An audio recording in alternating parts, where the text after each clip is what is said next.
তুই রোজা রাখবি না তো ঈদ পড়তে গেছিস কেন? তোর জন্য ঈদ, তোর জন্য ঈদ, তুই রোজা রাখবি না তুই ঈদ পড়তে যাবি কেন?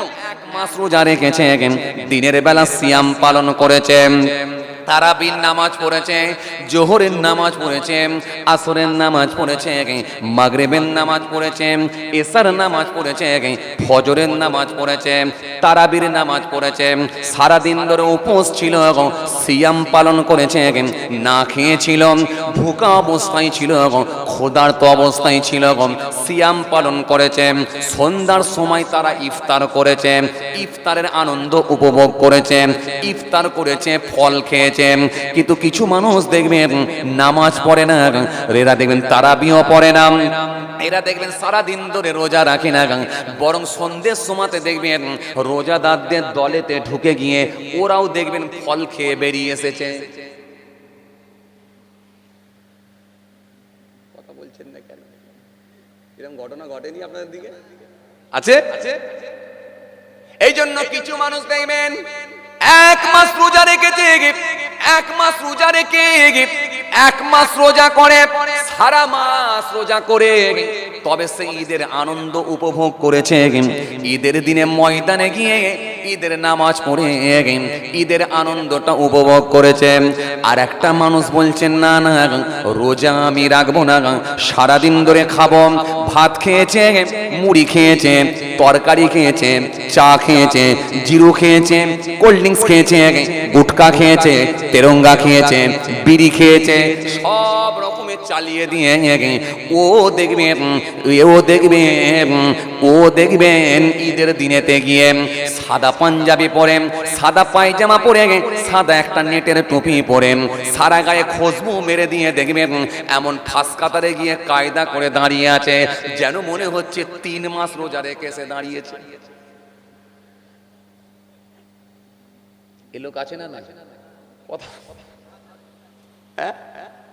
আমি সোশ্যাল মিডিয়ায় দেখছিলাম কোন দেশে এই ঈদ পড়তে গেছে বলে না, যারা রোজা রাখেনি ঈদ পড়তে গেছে বলে এই রোজাদার লোকগুলো তাদেরকে দাঁড় করিয়ে সব কান ধরে ওঠবোস করাচ্ছে। দেখেছেন আপনারা? দেখেছেন? দেখেনি না? দেখেননি? আমি দেখছিলাম সোশ্যাল মিডিয়ায়, কান ধরে ওঠবোস করাচ্ছে। কেন? রোজা না রেখে কেন ইফতার, রোজা না রেখে কেন তা আপনার কি বলে ঈদ পড়তে আসবি? রোজা না রেখে কেন ঈদ পড়তে আসবি? কান ধরে উঠবস কর। আমার তো মনে হয় শাস্তি খুব ভালোই দিয়েছে, আরো ভালো শাস্তি দেওয়া যেত যদি গাছের ডালেতে পা দুটো ওপর দিকে করে দিয়ে মাথাটা নিচের দিকে ঝুলিয়ে দিয়ে, আর যদি রোজাদারদেরকে বলা হতো তোমরা ইচ্ছা মতো বেতের বাড়ি আঘাত করো, যেমন পারবে তেমন মারো। সে বলা আছে না, একটা কথাই বলে না, যেমন খুশি সাজো। মাঝে মাঝে খেলা হয় দেখেছেন, যেমন খুশি সাজো। এখানে খালি লিখে দেওয়া হবে, গাছের উপরে নেম প্লেট লাগিয়ে দেওয়া হবে, ইচ্ছা মতো মারো, যেমন খুশি চালাও। এটা রোজা রাখবি নি বদমাইশ? তুই রোজা রাখবি নি তো ঈদ পড়তে গেছিস কেন? তোর জন্য ঈদ, তোর জন্য ঈদ, তুই রোজা রাখবি নি তুই ঈদ পড়তে যাবি কেন? যে রোজা রেখেছে সে ঈদ পড়তে যাবে। কথা ঠিক বলছি না ভুল বলছি? আমার দিকে তাকান, কথা ঠিক কিনা ভুল বলেন? যে রোজা রেখেছে সে ঈদ পড়বে, কিন্তু যার রোজা নেই তার ঈদ নাই।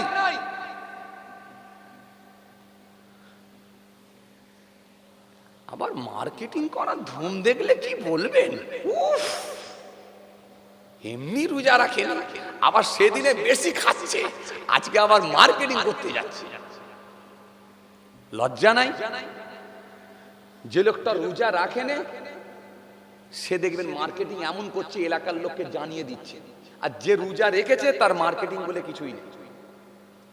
25 রোজা হয়ে গেল, যে রোজা রেখেছে 25 রোজা হয়ে গেল, এখনো মার্কেটিং করা হয়নি। 26 হয়ে গেল, 27 হয়ে গেল, 28 হয়ে গেল, 28 রোজার দিনে চিন্তা করছে মার্কেটিং করব না করব না। আবার চিন্তা করছে দুদিনের দুনিয়া, কি হবে, কেনাকাটার কি করব, থাক মার্কেটিং করব না। আবার চিন্তা করছে আমি যদি মার্কেটিংটা না করি, না করব, সেটা ঠিকই আছে, কিন্তু আমার আর কি কেনার আছে, দরকার নেই। একটা পাঞ্জাবি সে 3-4 মাস আগে বানিয়েছিলাম, পাঞ্জাবি তো আছে, সেটাকে একটু ধুয়ে আয়রন করে নেব। আর টুপি ফুরফুরা শরীফে ইসাল সবে গিয়েছিলাম, 3 দিন ইসাল সবে, সেখানে একটা চকচকে টুপি কিনে নিয়ে এসেছিলাম। টুপিটা তো এখনো দেখছি ভালোই আছে, চকচকে। হয়ে গেল। তাহলে বড্ড জোর হলে একটা লুঙ্গি দরকার, একটা খালি লুঙ্গি কিনলেই মনে হয় হয়ে যাবে। তাহলে একটা লুঙ্গি কিনলে হবে। নিজেরটা হিসাব করে নিল কে? যে রোজাদার লোক। খুব ভালো করে বোঝেন, তাকান আমার দিকে। যে রোজাদার সে হিসাব করে নিল নিজেরটা। এরপরে চিন্তা করলো কার কিনবো? ছোট ছোট দুটো বাচ্চার দিকে তাকিয়ে বলল, ছোট ছোট দুটো বাচ্চা, একটা বাচ্চা 7 বছর বয়স আর একটা বাচ্চা 9 বছর বয়স। যদি বাচ্চাগুলোর কেনাকাটা না করি, বাচ্চাগুলো একটু মন খারাপ করবে। পাড়া ছেলেরা সব বাচ্চাগুলো, সব বাচ্চারাই নতুন জামা কাপড় পরবে, আর আমার বাচ্চা যদি নতুন জামা কাপড় না করে, বাচ্চা মানুষ তো কান্নাকাটি করবে, মন খারাপ করবে। যাক যাক, বাচ্চা দুটো কিনি। 7 বছরের একটা বাচ্চা, 9 বছরের একটা বাচ্চা, এই দুটো বাচ্চার খালি ড্রেস কিনে নিলাম। নেওয়ার পরে চিন্তা করলো, আহা আর একটা কিনতে হবে। বলে কার? বলে বউটার একটা কিনে নি। বিবিটা পরের মেয়ে, সেও বেচারি আমার ঘরে এসে খাটাখাটনি করছে। এখন কল থেকে যদি পানি আনতে যাই, পাড়ার মেয়েরা বলবে, কিলো তো স্বামী কিছু দিয়েছে? কথা বলছেন না? বলবে কি বলবে? কিংবা পুকুরের ঘাটেতে যদি আবার কাপড় কাচতে যাই, তখন বলবে কত টাকা দামি শাড়ি কিনলি রে? ব্যাস, ঘরে এসে বলবে মাথা খারাপ। পরের মেয়ে যতই হোক মনটা খারাপ হয়ে যাবে। দেখেছো, খালেকের বউকে খালেক কিনে দিল, জব্বারের বউকে জব্বার কিনে দিল, সত্তারের বউকে সত্তার কিনে। এই আপনারা এবার যে নাটক করেননি নাম বলছি বলে, বলে হুজুর খালি আমাকে কেন বলছেন, আমার বউকে আমি একে কিনে দিচ্ছি? সে গোলমাল হয়ে যাবে না, আসলে বোঝানোর জন্য বলছি। তখন এসে বলবে যে সবাই দেখেছো যে যার বউকে শাড়ি কিনে দিয়েছে, আর আমার স্বামী একটা ঈদেতেও দিলুনি, মনটা খারাপ করবে। তখন ওই রোজাদার চিন্তা করলো, তাহলে একটা বউটা কিনি। তাহলে বউটার একটা, দুটো বাচ্চা হয়ে গেল কমপ্লিট, আর নিজের একটা লুঙ্গি হয়ে গেল। এরপরে চিন্তা করলো দুইটা নিয়ামত, একটা হলো বাপ আর একটা হলো মা। সুতরাং বাপ তো আগেই কবরে চলে গেছে, আর একটা নিয়ামত আছে মা। অন্তত মাকে যদি একটা নতুন শাড়ি দিই, কদিন বাঁচবে না বাঁচবে, অন্তত মায়ের মনটা খুশি হবে, একটু হাসি মুখে আমার দিকে তাকাবে, একটা কবুল করা হজের সব পেয়ে যাবো আল্লাহর দরবারে। অন্তত মায়ের মনটা একটু খুশি করি, যাক মায়ের জন্য একটা কিনি। তাহলে মা একটা শাড়ি, বইয়ের জন্য একটা শাড়ি, আর বাচ্চার দুটো নতুন। বাস, এটা হচ্ছে রোজাদারের মার্কেটিং। আর যে রোজা রাখে নেই, যে রোজা রেখেছে সে 28 রোজায় মার্কেটিং করছে, আর যে রোজা রাখেনি সে 20 রোজার পর থেকে 21 রোজা থেকে মার্কেটিং স্টার্ট করেছে। যে রোজা রাখেনি, আপনি অবাক হয়ে যাবেন, 2 হাতে করে ব্যাগ নিয়ে আসছে। উফ, কার? নিজের, বইয়ের, ছেলের, মেয়ের, জামাইয়ের, নাতি, পোতা, গুষ্টি যা আছে সবার খালি মাল কিনে নিয়ে আসছে। আর সেই 21 রোজা থেকে মার্কেটিং করেছে 29 রোজা পর্যন্ত, তার কেনাকাটা এখনো বন্ধ হয়নি। ঠিক বলছি না ভুল বলছি? আপনি অবাক হয়ে যাবেন। আমি রাস্তার ওপর দিয়ে যাচ্ছি, চৌরাঙ্গি মোড়েতে দাঁড়িয়ে আছি, চৌরাঙ্গি মোড়ে দাঁড়িয়ে আছি, সিগনালে আটকে গেছি, গাড়ি নিয়ে যাচ্ছি, সিগনালে আটকে গেছি। তো একটা ছেলে দেখছি 2 হাতে দুটো ব্যাগ নিয়ে, আর মুখটা অন্যদিকে ঘুরিয়ে আমার দিকে তাকিয়ে, এই দিকে এসে সামনের দিকে, এই দিকে এই দিকে সামনে, এর দিকে এসে মুখটা অন্যদিকে ঘুরিয়ে এরকম করে তাকিয়ে বলছে, এরকম করে মুখটা ঘুরিয়ে বলছে, আসসালামু আলাইকুম। মুখ কোন দিকে? মুখ ওই দিকে। আছে কোথায়? আমার সামনে। আমি বলি সালাম দিচ্ছে ঠিকই, তো মুখ অন্যদিকে কেন? তো না, আমি বলছি কি ব্যাপার, ও মুখ অন্যদিকে করে সালাম দিচ্ছে কেন, ব্যাপারটা কি? তারপরে একটু ভালো করে তাকালাম, তাকিয়ে বললাম যে ভাই, ওয়ালাইকুম আসসালাম, আপনার বাড়ি কোথায়? তখন বলছে, হুজুর আপনি চিনতে পারছেন না, ওই সেইখানে বাড়ি। তখন মুখ যখন উঁচু করে ও করছে, আমি তখন বলছি আর একে ঘাঁটালে হবে না, এই যদি মুখ নামাই তাহলে সব গাল দিয়ে গড়িয়ে গিয়ে জামা ভর্তি হয়ে যাবে। মানে এত গুটকা খাচ্ছে, গাল দিয়ে গড়িয়ে গিয়ে রোজার দিনে তার জামা ভর্তি হয়ে যাবে। আমি বললাম ভাই তুমি যাও যাও যাও যাও যাও, এই তো অবস্থা। অথচ চেহারা আপনি অবাক হয়ে যাবেন, পাল্লায় চাপালে 1 কুইন্টাল 62 কিলো ওজন হবে। ওই ছেলেটাকে যদি পাল্লায় চাপিয়ে দেওয়া হয় 1 কুইন্টাল 62 কিলো ওজন হবে। আমার থেকে আমার মতো আমার শরীরের এরকম 3টে শরীর, মানে দাঁড়িয়ে আছে এখানে, ভুঁড়ি ওখানে, উড়িয়ে রাখতে পারে না। বলবে পেটের গ্যাস এই হয়েছে সেই হয়েছে, নানা রকম হয়েছে। সব গরম রডের ছ্যাঁকা মারতে হবে পেটে, বুঝতে পারছেন? রডকে গরম করে পেটে ঢুকাতে হবে। বেয়াদবি করার জায়গা পাওনি। তো রোজা যখন রাখবে না, তাহলে তুমি কেন তাহলে রোজা যখন রাখবে না, তাহলে তুমি কেন যাচ্ছ ঈদের দিনে ঈদ করতে? ঈদ তো তোমার জন্য নয়, ঈদ তো রোজাদারদের জন্য। সময়কে ইচ্ছা করে অন্যদিকে অতিবাহিত করে, জি, সময়কে অন্যদিকে কাটিয়ে দিয়ে তারপরে যাচ্ছে কোথায়? মসজিদে ইমাম সাহেব যখন আল্লাহু আকবার বলে যখন কিয়ামে দাঁড়াচ্ছে তখনই ছুটে ছুটে ভিতর ঢুকছে। আছে না? না আলহামদুলিল্লাহি রাব্বিল আলামিন আর রহমানির রহিম মালিক ইয়াউমিদ্দিন ইয়্যাকা না'বুদু ওয়া ইয়্যাকা নাস্তাঈন ইহদিনাস সিরাতাল মুস্তাকিম সিরাতাল লাযীনা আন'আমতা আলাইহিম গায়রিল মাগদুবি আলাইহিম ওয়ালাদ-দাল্লিন।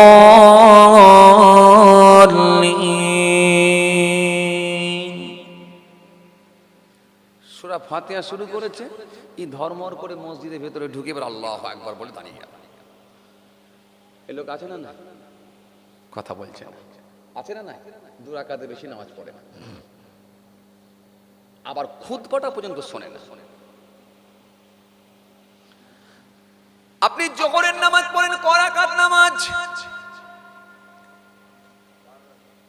জোহরের নামাজ ক রাকাত পড়েন? জোরে বলেন। 12 রাকাত। 4 রাকাত সুন্নাত, 4 রাকাত ফরজ, 2 রাকাত সুন্নাত, 2 রাকাত নফল, 12 রাকাত। আসরের নামাজ পড়েন ক রাকাত?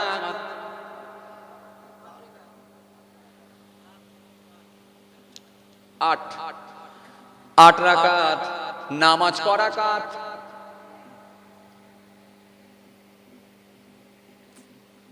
বলছি আসরের নামাজ ক রাকাত? ক রাকাত? 8 রাকাত। পড়া হয় ক রাকাত?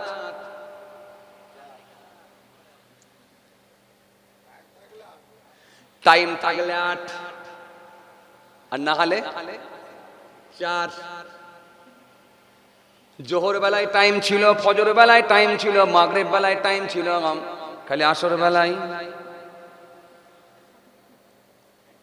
না। আসলে এটা টাইমের ব্যাপার নয়, এটা আমরা পড়ে পড়ে এমন ভাবে অভ্যাসে পরিণত করে ফেলেছি যে 4 রাকাতে বেশি যেন আর হতেই চাইছে না। কথা বলছেন না কেন? হ্যাঁ ঠিক তো? ঠিক। চলুন, মাগরিবের নামাজ পড়েন ক রাকাত? 7 রাকাত।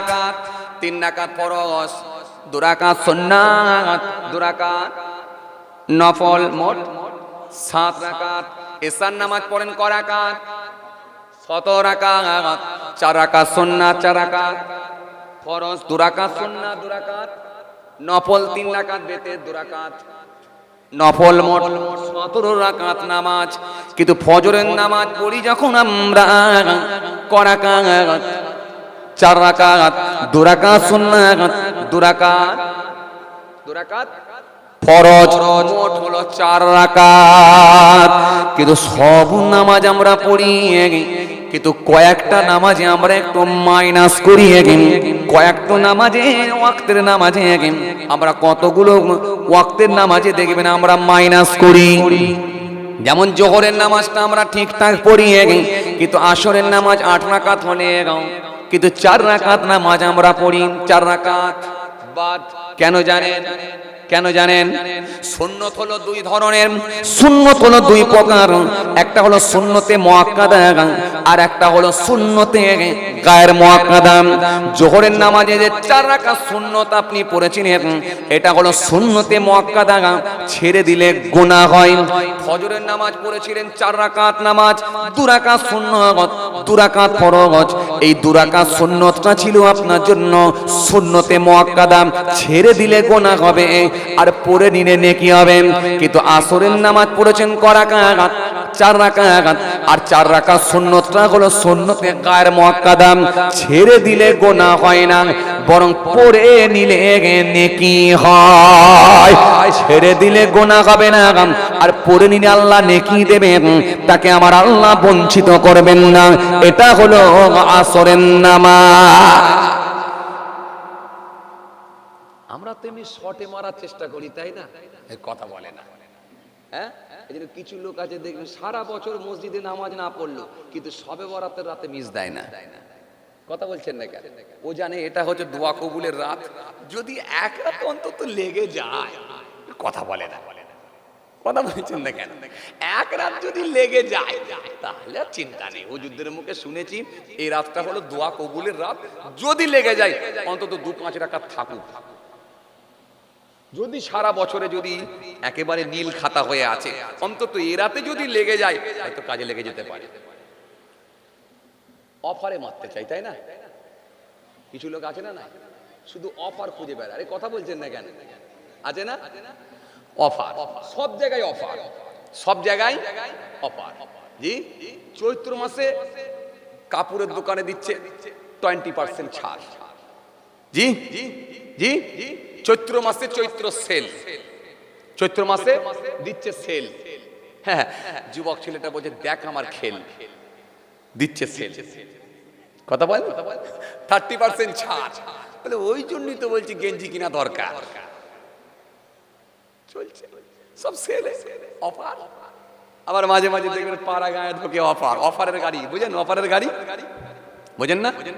কাল বেলা 10টার সময় খেলে ফার্স্ট প্রাইজ পালসার 220 গাড়ি, সঙ্গে থাকবে 20 ইঞ্চি কালার টিভি, আর কিছুক্ষণের মধ্যে খেলা 2 টাকায় 10 লক্ষ টাকা। কথা বলছেন না কেন?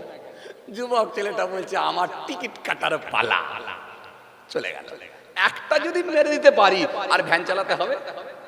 কথা বলছেন না কেন? বাস্তবগুলো বলেন। একটা যদি মেরে দিতে পারি 2 টাকায়, তাহলে আর ভ্যান চালাতে হবে আমাকে? কিন্তু এটা জানে না, এটা জানে না, বরং আমার ভ্যান চালিয়ে খেতাম এর লংজিভিটি ছিল। কিন্তু এই 2 টাকায় 10 লক্ষ টাকা মেরে দিলে আর আমার আল্লাহ নারাজ হয়ে গিয়ে যদি ব্লাড ক্যান্সার দিয়ে দেয়, কোথায় যাবো একবার ভেবেছি? সেটা তোমার মালিক পারে, পারে কি পারে না? এটা কিন্তু সে ভাবে। এই জন্য প্রত্যেকটা জিনিসের দুটো করে দিক আছে। জি, একটা ইন্টারনাল আর একটা এক্সটার্নাল, একটা জাহেরি একটা বাতিনি, একটা বাহ্যিক একটা অভ্যন্তরীণ। আমরা যখন যে জিনিসটাকে সামনে দেখছি সেটাকে নিয়ে ভাববো, কিন্তু ওর ইন্টারনাল দিকটাও কিন্তু আমাদের চিন্তা করা উচিত। যদি চিন্তা করতাম তাহলে কিন্তু আমরা একটা জায়গায় চলে আসতে পারতাম। এই বাচ্চাই, কথা বুঝতে পারছেন কি বলছি? চলেন চলেন। জি, কোথায় বলছিলাম? নামাজ, তাই তো? নামাজ। তাহলে এটা হলো 4 রাকাত সুন্নাত, যেটা এটা হলো সুন্নতে গায়ের মুআক্কাদা। ছেড়ে দিলে গোনা হয় না, আর পড়ে নিলে আমার আল্লাহ নেকি দেবে, তাকে কিন্তু বঞ্চিত করবে না। জোরে বলেন, আরো জোরে বলেন, বঞ্চিত করবে না। এই জন্য ছেড়ে দিলে কিন্তু গোনা হয় না। এই জন্য আমরা ছেড়ে দিই অনেক সময়, যেহেতু গোনা হবে না মনে করি। আসেন, হেতরিয়া নওসওয়ান জামাকেরা, হে আমার মুরব্বিয়ানেরা, বাবারা শুনে রেখে দিন বাবা, বাবারা জেনে রেখে দিন বাবা। এবার আমি আর একটু গোড়ায় চলে এলাম, যেখান থেকে ছেড়ে এসেছিলাম সেখানে আবার পৌঁছে গেলাম। আমি আপনাদের বলেছিলাম জোহরের নামাজ ক রাকাত পড়েন? আপনারা বলেছেন 8 রাকাত। জোহরের নামাজ 12 রাকাত পড়ি। এই 12 রাকাতের মধ্যে 4 রাকাত সুন্নাত, 4 রাকাত ফরজ, 2 রাকাত সুন্নাত, 2 রাকাত নফল, মোট 8 রাকাত। কিন্তু ইমামের পেছনে দাঁড়িয়ে দাঁড়িয়ে যখন নামাজ আদায় করেন সেটা ক রাকাত পড়েন? ইমামের পেছনে 4 রাকাত। কিন্তু সপ্তাহে 7 দিনের ভেতরে 6 দিন আপনি ইমামের পেছনে 4 রাকাত নামাজ পড়েন। কিন্তু একদিন জুম্মার দিন, শ্রেষ্ঠ দিন, সেদিনে ইমামের পেছনে আপনি নামাজ আদায় করেন, ক রাকাত নামাজ পড়েন? 2 রাকাত। তাহলে এই যে 2 রাকাত হলো আর 2 রাকাত নামাজ কোথায় গেল?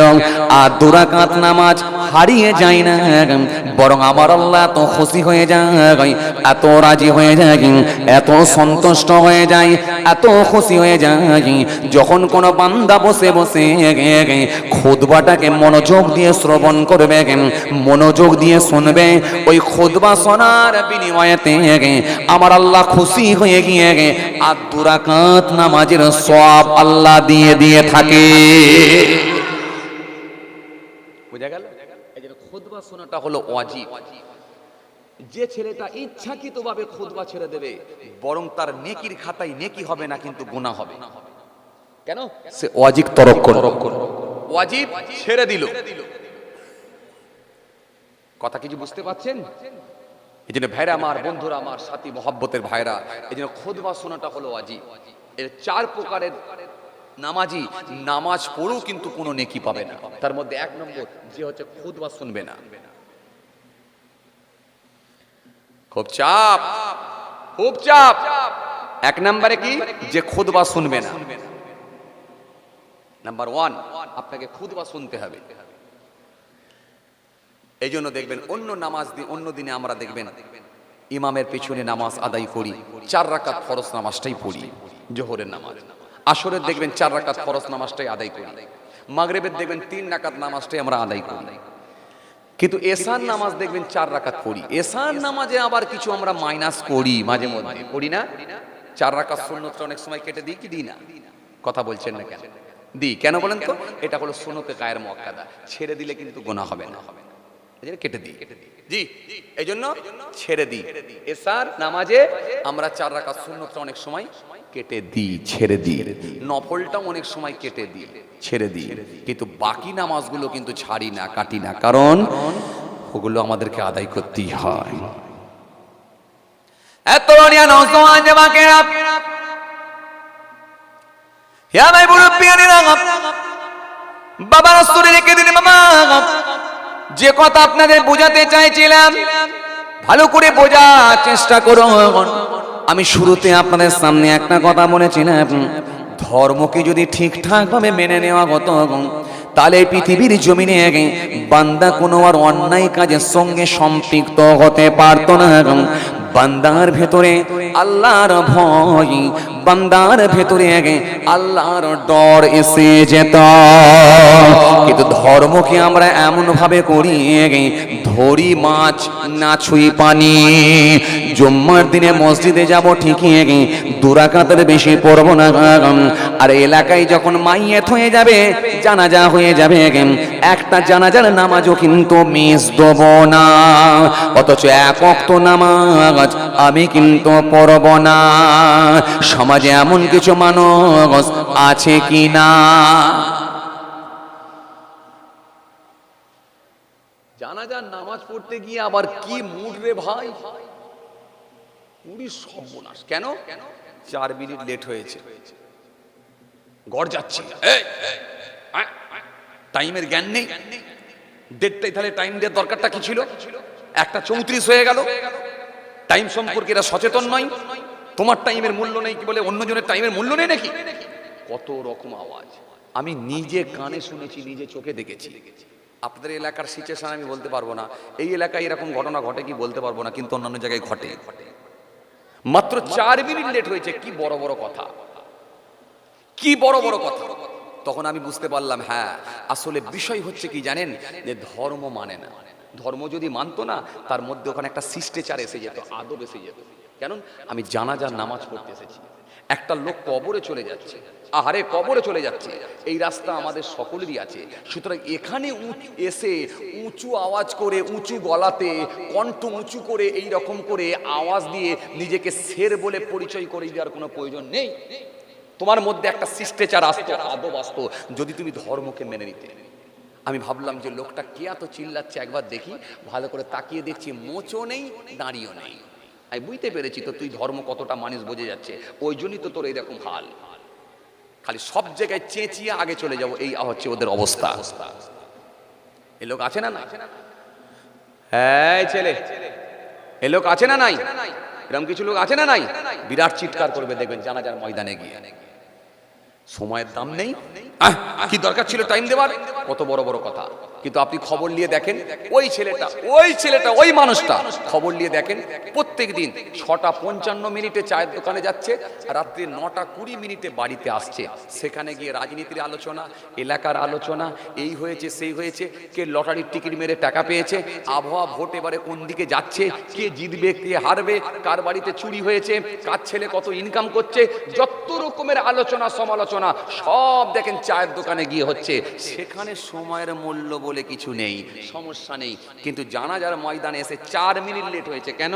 যে লোকটা মারা গেছে তারই এক রিলেটিভ একটু লেটে এসেছে, অজু করছে, অজু করতে সময় লাগছে 4 মিনিট। এই 4 মিনিটটা সে ধৈর্য ধরতে পারছে না। না, আপনি যদি ধর্ম মানতেন আপনাকে ইসলাম সব শিখিয়ে দিত।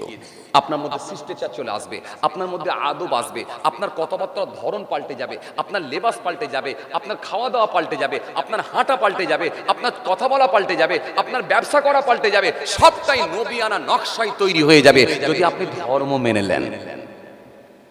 আর যদি বলে অফারে মানবো, তাহলে তো ওই রকম অবস্থা হবে, ওই দুরাকাত এই অবস্থা হবে। কথা বুঝছেন? পরিস্থিতি খুব খারাপ, খুব খারাপ, খুব খারাপ।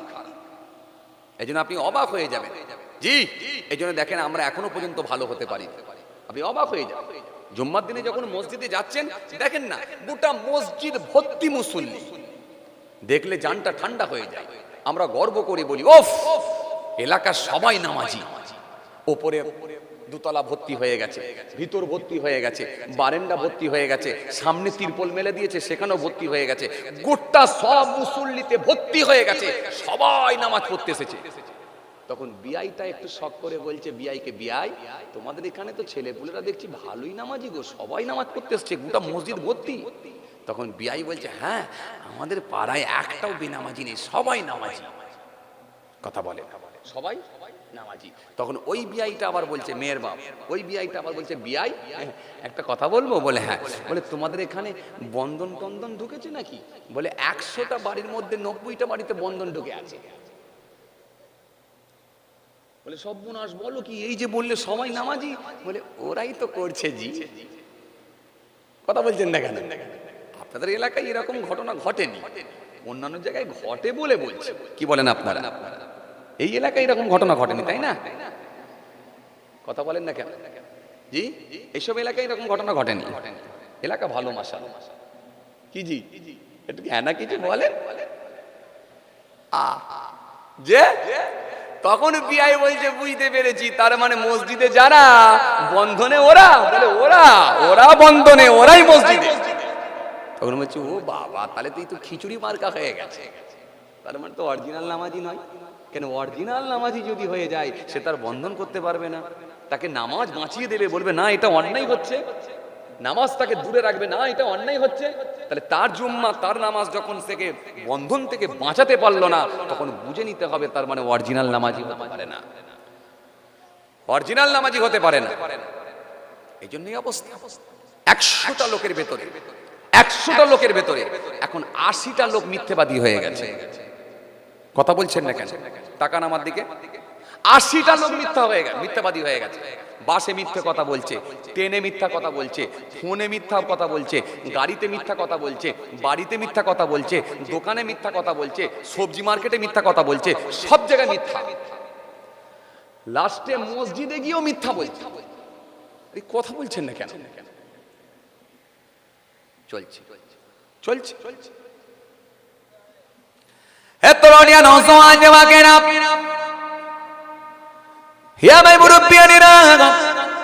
বাবারা শুনে রেখে দিন বাবা, বাবারা জেনে রেখে দিন বাবা।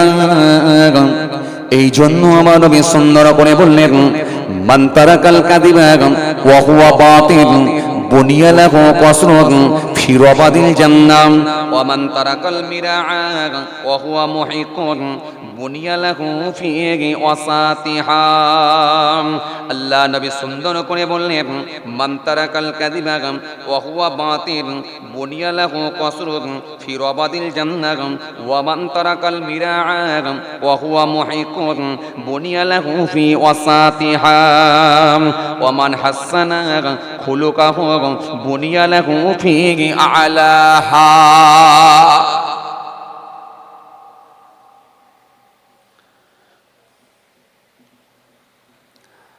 এই জন্য আমার নবী সুন্দর করে বললেন,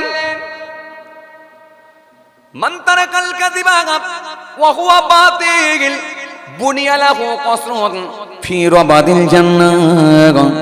আল্লাহ নবী সুন্দর করে বললেন, মান তারাকাল কাযিবা ওয়া হুয়া বাতিল, যে ব্যক্তিরা মিথ্যা থেকে বিরত থাকতে পারবে, মিথ্যাকে বর্জন করবে, মিথ্যাকে পরিহার করবে, মিথ্যা থেকে দূরে থাকবে, এটা অন্যায় মনে করবে, বাতিল মনে করবে, ওয়া হুয়া বাতিল, বাতিল মনে করবেন, আমি রাসূলুল্লাহ বলছি বুনিয়া লাহু কসরুন ফি রাবাদিল জান্নাহ, জান্নাতের কিনারায় আমার আল্লাহ তার জন্য একটা প্রাসাদ নির্মাণ করে দেবে।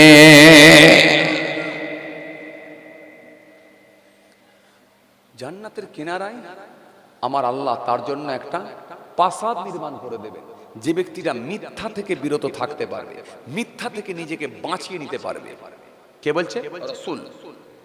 কিন্তু আপনি দেখেন অবাক হয়ে যাবে, দাদুও মিথ্যা বলেছে, বাপও মিথ্যা বলছে, ছেলেও মিথ্যা বলেছে। তিন গ্রুপের লোকই দেখেন সব মিথ্যা বলছে। একটা ইয়ং ছেলে, 16 বছরের ছেলে একটা মোবাইল ফোন কিনে নিয়ে এসেছে, নিয়ে এসে 11,000-এর মোবাইলকে বন্ধুকে এসে 13,000 টাকা দাম বলছে। যা বাবা, কথা বলছেন না কেন? এরকম ঘটনা ঘটছে কি ঘটেনি? হ্যাঁ, তখন বন্ধু বলছে, এই সব বাজে কথা বাদ দে, জানিস এটা কত দাম? আমি তো এই কদিন আগে মোবাইলটাই কিনে আমার বন্ধুর জন্য কিনে নিয়ে এলাম। বলে কত আছে বলতে কিনি মডেলটা? বলে Vivo 20। বলে ছাড়, ওসব ছাড় ছাড়, 11,000 টাকা দাম, আমি জানিনি, তুই আমাকে 13,000 টাকা বলছিস। তখন বন্ধুটা বলছে, শোন, আমি কদিন আগে বন্ধুকে নিয়ে গিয়ে কিনে নিয়ে এসেছি মোবাইল, আর তুই আমাকে বুঝিয়ে দিবি? তখন বলছে ছাড়, ওসব গল্প ছাড়, তুই অনেকদিন আগে কিনেছিস, অনেকদিন আগে দাম ছিল 11,000, এখন 13,000 হয়ে গেছে, জানিস তুই? তখন এক কথা দু কথা হতে হতে বেড়ে গেল। বেড়ে যাওয়ার পরে বন্ধুটা কি করলো, বিশ্বাসের জায়গা তৈরি করতে গিয়ে বলছে, ওরে আমি মিথ্যা বলিনি, আল্লাহর কিরে বলছি 13,000 টাকা নিয়েছে। আল্লাহর কিরে বলছি 13,000 টাকা নিয়েছে। আপনাদের এখানে আল্লাহর কিরে খায়? যা বাবা, কথা বলছেন না কেন? আল্লাহর কিরে খায়? আল্লাহর কিরে 3 বার যদি আল্লাহর কিরে মেরে দেয়, এই যা বলবে তাই হয়ে যাবে। আমি আগে মনে মনে ভাবতাম যে এরা মনে হয় বলছে আল্লাহর ক্ষীরে।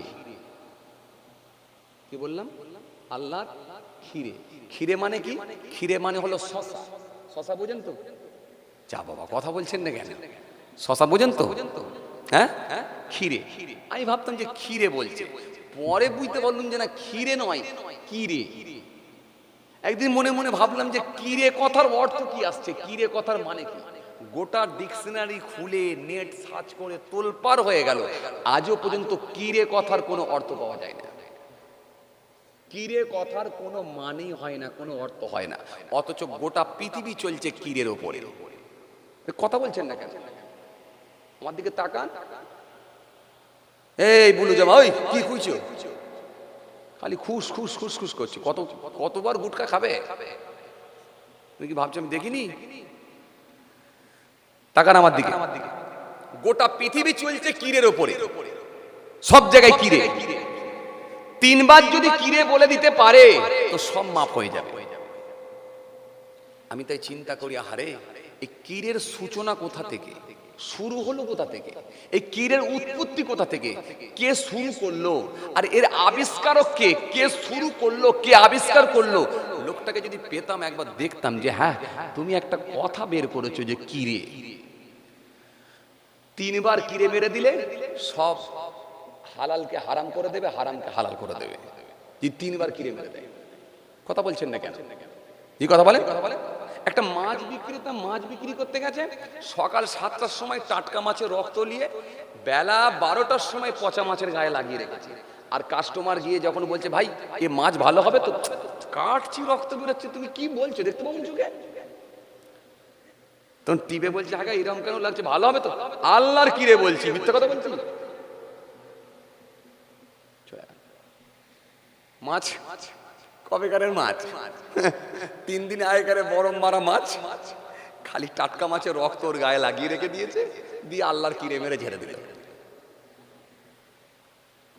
কিরে একটা কিরে মেরে দিয়ে যদি কাজ হয়ে যায় তো হবে না কেন? আল্লাহু আকবার, কি ব্যবসা চলছে ভাই, অবাক হয়ে যাবেন আপনি। একটা হার্ডওয়্যার্সের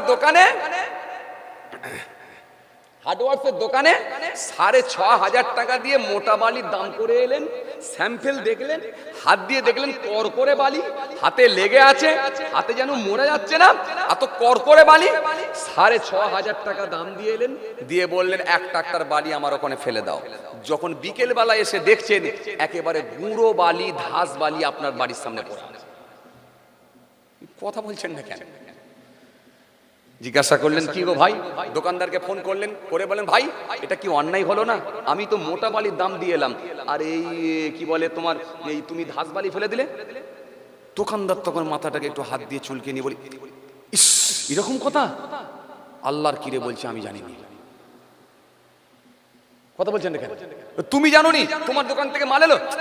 আমি যে গোলাই পাঠিয়েছিলাম, যে খাদে পাঠিয়েছিলাম, গোলাই পাঠিয়েছিলাম, সেখান থেকে লাইনে ট্র্যাক্টরওয়ালা গন্ডগোল করেছে, অন্য খাদ থেকে মেরেছে, দিয়ে একটা খাদের নাম বলে দিল, ওই খাদের মাল ফেলে দিয়েছে। আচ্ছা যাক ভাই, তুমি কিছু মনে করোনি, মাল তো আমার সঙ্গে লেওয়া দেওয়া চলছে, তুমি তো আমার কাছে আসছো, আর যখন আসবে একটা অ্যাডজাস্ট করে দেবো। এখন এই যখন গেলেন আপনি, গিয়ে 6,500 টাকার মাল থেকে 500 টাকা কমিয়ে দিয়ে বললো 6,000 দাও, আর আসলে দামটা তার কত, 4,000 টাকা, 2,000 টাকা না মারে দিল। এক আল্লাহর কিরেতে কাজ হয়ে গেল। কি কথা বলেন, চলছে না চলেনি? চলছে দিগুলো, হ্যাঁ। এই জন্য আমার নবী সুন্দর করে বললেন, মান তারাকাল কাযিবা হুয়া বাতিল বুনিয়া লাহু কসরুন ফি রাবাদিল জান্নাহ ওয়া মান তারাকাল মিরাআ ওয়া হুয়া মুহিকুন বুনিয়া লাহু ফি ওয়াসাতিহা।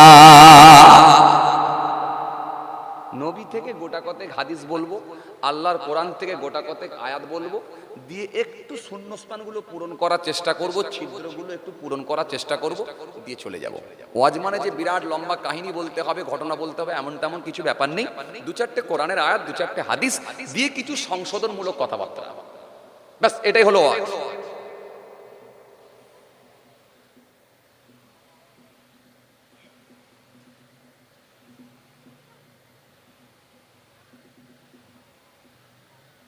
ঘরে যাবেন নাকি? ঘরে যাবেন নাকি? যান, এরম ভাবে বসে থাকা ঠিক নয়। ছেলেদের একটা নাম আছে শুনেছি নাকি, এই করলার ছেলে নাকি জলসার দিনে নাকি দিনের বেলা পানি খায় না, রাতের বেলা নাকি মতে না। এটা উল্টো ঘটনা। দেখ দেখ, খুব ভালো, মাশাআল্লাহ, আমার ভাইরা ভাই খুব ভালো। আসেন, তাকান, খেয়াল করেন, কষ্ট হচ্ছে বাবাজি, তাকান, খেয়াল করেন, আসেন। কোন জায়গায় ছিলাম? মান তারাকাল কাযিবা ওয়া হুয়া বাতিল। ওই জায়গাটা কিন্তু ডিস্টার্ব হচ্ছে, চিংড়ি মাছের মধ্যে মাঝে মাঝে কিলবিল করছে, আমি কিন্তু জায়গা চেঞ্জ করব, ওইখান থেকে তুলে ওই পিছনে পাঠাবো। আসেন, যা হবে সকালবেলা হবে, এখন শুনে নাও। রাসূল কি বললেন? মান তারাকাল কাযিবা ওয়া হুয়া বাতিল বুনিয়া লাহু কসরুন ফি রাবাদিল জান্নাহ। আল্লাহ নবীর জন্য সুন্দর করে বললেন, মান তারাকাল কাযিবা ওয়া হুয়া বাতিল বুনিয়া লাহু কসরুন ফি রাবাদিল জান্নাহ ওয়া মান তারাকাল মিরাআ ওয়া হুয়া মুহিকুন বুনিয়া লাহু ফি ওয়াসাতিহা।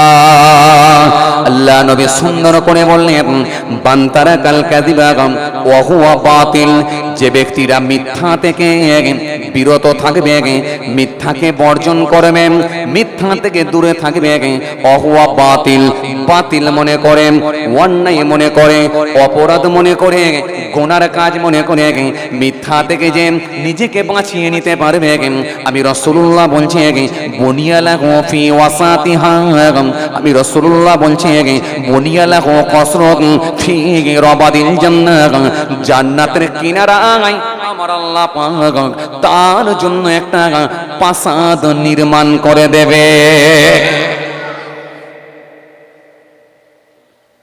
মাছ পড়ে থাকবে, দাম একটাই থাকবে।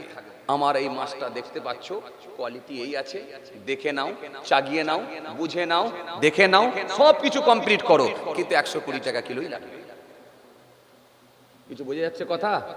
কিরে টিরে চলবে না, 120 টাকায় লাগে, এই দাম আছে। যদি পছন্দ হয় নাও, আর না হলে কেটে পড়ো। আমি দেখেছি তো, মক্কার মানুষগুলো তো লেনদেন করছে, কেনা বেচা চলছে মক্কা শরীফে। আমাদের ভারতের লোকগুলো বড় রাগিয়ে দেয়, মক্কার মানুষগুলো রাগিয়ে দেয়, আর বাংলাদেশের লোকগুলো রাগিয়ে দেয় মক্কার মানুষগুলোকে। একটা পাঞ্জাবি কিনতে গেলে এমন দামাদামি করবে না, মাথা খারাপ, মাথা খারাপ। তখন সে বলবে এক তারা মারবে, মাতি খাওয়া, আর দোকানে তাকে ঢুকতেই দেবে না। আরবিয়ান লোকগুলো খুব রাগী লোক, রাগী লোক, খুব রাগী লোক, যেমন ভালো তেমন রাগী লোক। আর ওরা খুব কি বলে, আল্লাহকে এত ভয় করে না, ওরা খুব ইমানের উপরে খুব অ্যাক্টিভ। কোনো কথা হবে না, কোনো কথা হবে না। আমি অনেক আগেকারের একটা কথা বলছি, ভালো করে শোনেন। সেই 97-এর কথা, তখন সেই মিনায় আগুন লেগে গিয়েছিল, মনে থাকবে হয়তো অনেকে। 97 সালে মিনায় আগুন লেগে গিয়েছিল। আমি সে তখনকারের কথা একটা বলছি, ভালো করে শোনেন। মিনায় আগুন লেগে গিয়েছিল, তখন আমি অনেকটাই ছোট, অনেকটাই বাচ্চা। আমার আব্বাজান হুজুর কেবলা ফুরফুরা শরীফ ছোট হুজুর কেবলার জামাতা, পীরনগর হুজুর পীর কেবলার বড় সাহেবজাদা, বর্তমান বয়োজ্যেষ্ঠ হুজুর কেবলা বলতে এখন আব্বাজান আছেন দরবারে। আর হরিণখোলা পীরনগর নবিয়া সিনিয়র মাদ্রাসা শেখুল হাদিস ছিলেন আব্বাজান, হাদিস পড়াতেন, খুব জ্ঞানী মানুষ। তো আব্বাজান বলতেন, বাবা ওই সময় যেন কার একটা আল্লাহ যেন কাকে পাঠিয়ে দিল, আমার হাতটাকে ধরে আর এমন দৌড়াচ্ছে, সেও দৌড়াচ্ছে, আমিও দৌড়াচ্ছি, আগুন আমাদের পেছনে ছুটে আসছে। একটা দুটো নয়, হাজার হাজার মানুষ আগুনে পুড়ে, অনেক বহু হাজি সাহেব মৃত্যুবরণ করেছিল, আপনাদের জানা আছে। 97-এর কথা বলছি। তো আব্বাজান হুজুর কেবলা বলছেন, বাবা আমি নিজে দেখে এলাম আরাবিয়ান লোকগুলোর ইমান। তো ওই সময় মানুষ, বাড়িওয়ালাও খুব, তাদের বাড়ির লোকগুলোও খুব চিন্তার মধ্যে ছিল, যদি ফোন টোন না আসতো তাহলে মাথা খারাপ। এখন তো মোবাইলের যুগ, তখন তো সেই লাইন ফোনের ব্যাপার ছিল। লাইন ফোন কি, লাইন ফোনের ব্যাপার ছিল না, লাইন ফোনের ব্যাপার ছিল। তো বলছেন ওই ইয়েতে মক্কা শরীফে যে সমস্ত মানুষগুলো গেছে, এবারে ফোন করবে বাড়িতে, জানাবে যে আমি সুস্থ আছি, লাইন লেগে গেছে, ফোনের দোকানে লাইন লেগে গেছে। তো আরাবিয়ান লোকটা কাঁচের ঘরে বসে আছে, আর ওরা কিছু দালাল রাখে। দালাল মানে কি, ওই কিছু বাংলাদেশের লোক বা পাকিস্তানের লোককে ওরা সব পুষে রেখেছে আর কি, ওই ব্যবসা চালানোর জন্য আর কি। ম্যানেজারের পোস্ট দিয়ে রেখেছে, কাউকে হয়তো দায়িত্ব দিয়ে রেখেছে, তুমি চালাও। আর মেন হচ্ছে আরাবিয়ান মালিক, সে ভেতরে থাকে। তো বলছেন যে ওই সময় একটা বাংলাদেশের লোকের সঙ্গে আর একটা বাঙালির সঙ্গে তর্ক হচ্ছে, বাংলায় কথাবার্তা হচ্ছে। কেন, আরাবিয়ান লোকের ভাষা তো আবার সব বুঝতে পারবে না বাঙালি লোকগুলো, ওই জন্য বাঙালি একটা করে লোক রাখে, যারা হিন্দি বলতে পারবে, বাংলা বলতে পারবে, এরকম লোক রাখে ওদের সুবিধার্থে। তো বলছেন যে তো আরাবিয়ান লোকটা ভেতরে আছে কাঁচের ঘরের মধ্যে, আর বাঙালি লোকটা ওই বাংলাদেশি লোকটার সঙ্গে খুব তর্ক চলছে। কি তর্ক, ঝগড়া, অন্য কিছু নয়, যে আমি এ বলছে আমি ফোন করে পয়সা দিয়েছি, আর বাংলাদেশের যে লোকটা ম্যানেজারের পোস্টে আছে সে বলছে না পয়সা দিওনি, ও বলছে পয়সা দিওনি, আর এ বলছে আমি পয়সা দিয়েছি। এই পয়সা দিয়েছি আর ও বলছে দিইনি, এই নিয়ে ঝগড়া। এখন আরাবিয়ান লোকটা ডাকলো, ডেকে বললো এই এখানে এসো। ম্যানেজারকে ডাকলো, বাংলাদেশের লোকটাকে ডাকলো, গেল। যাওয়ার পর বলছে কি হয়েছে, ও ওরকম করে চিল্লাচ্ছে কেন? ও যে চিল্লাচ্ছে বাংলায় কথা বলছে, ওর কথা তো আরাবিয়ান লোকটা বুঝতে পারছে না, তো চিল্লাচ্ছে কেন আরবিতে বলছে। তখন বলছে যে ও বলছে আমি পয়সা দিয়েছি। বলছে তুমি কি বলছো? ইসু আরবিতে বলে দিচ্ছে, তুমি কি বলছো? বলছে আমি বলছি যে পয়সা দেয় না। বলে ওকে বলো আল্লাহ আল্লাহ আল্লাহর কসম, এই আল্লাহর কসমটা খাওয়া যেতে পারে সেটা সত্য কথার ওপরে, তাও মিথ্যা কথার ওপরে নয়। মিথ্যা কথার ওপরে এলে আবার কাফারা এসে যাবে। আর কিরে টিরে খিরে তো ছাড়, এইসব তো কোনো কথাই আসে না। এগুলো সব একেবারে নিজেদের বানোয়াটি কথাবার্তা, বানানো কথা। একমাত্র সত্য কথার উপরে আল্লাহর কসম খাওয়া যেতে পারে, সে বিশ্বাসের জায়গা তৈরি করার জন্য। আর ইমানদার লোক হলে সে বিশ্বাস করে নেবে যেহেতু আল্লাহর কসম খেয়েছে। আর আল্লাহর কসমটা মিথ্যা কথার উপরে চলে না, তাহলে কাফারা এসে যাবে। কি বলছি বুঝতে পারছেন? তখন আরাবিয়ান লোকটা খালি বললো আল্লাহর কসম বলতে বলো। তখন ও বাংলাদেশের লোকটা ওকে বললো বলো আল্লাহর কসম। যখন বলে দিয়েছে আল্লাহর কসম, তখন বলছে ছেড়ে দাও। ব্যাস ছেড়ে দেওয়া হলো। আরাবিয়ান লোকটা তাহলে ইমান চিন্তা করেন, একটা আল্লাহর কসম খাওয়ার পরে পরিবর্তে ছেড়ে দাও, ওকে ছেড়ে দাও। ও যদি এর পরে যদি মিথ্যা কথা বলে থাকে তাহলে আল্লাহর দরবারে জবাব দেবে কিয়ামতের ময়দানে। এটা হচ্ছে ইমান, আরাবিয়ান লোকেদের ইমান। আব্বাজান আমাকে এগুলো মাঝে মাঝে এই ঘটনাগুলো সব শোনান। বয়স্ক মানুষ, 70 বছরের কাছাকাছি বয়স, সুগার ডায়াবেটিসের রোগ হয়ে গেছে, দোয়া করবেন আল্লাহ হেফাজত করেন। তো আব্বাজান এরকম গল্পগুলো মাঝে মাঝে ঘটনাগুলো শোনান। আব্বাজান বলছেন বাবা একবার আরাবিয়ান লোককে জিজ্ঞাসা করতে গেলাম। আমি হজের শেষে, আমি প্রথমে যখন হজ করতে গেছি, গিয়ে পয়সা যাক ছিল সব ফকিরদেরকে দান করে দিয়েছি। আর ওখানে এমন কিছু বিশেষ জায়গা আছে যেখানে 1 টাকা দান করলে 1 লক্ষ টাকা দান করার সহ, 1 রাকাত নামাজ পড়লে 1 লক্ষ রাকাত নামাজ পড়ার সহ, এরকম কিছু বিশেষ জায়গা আছে।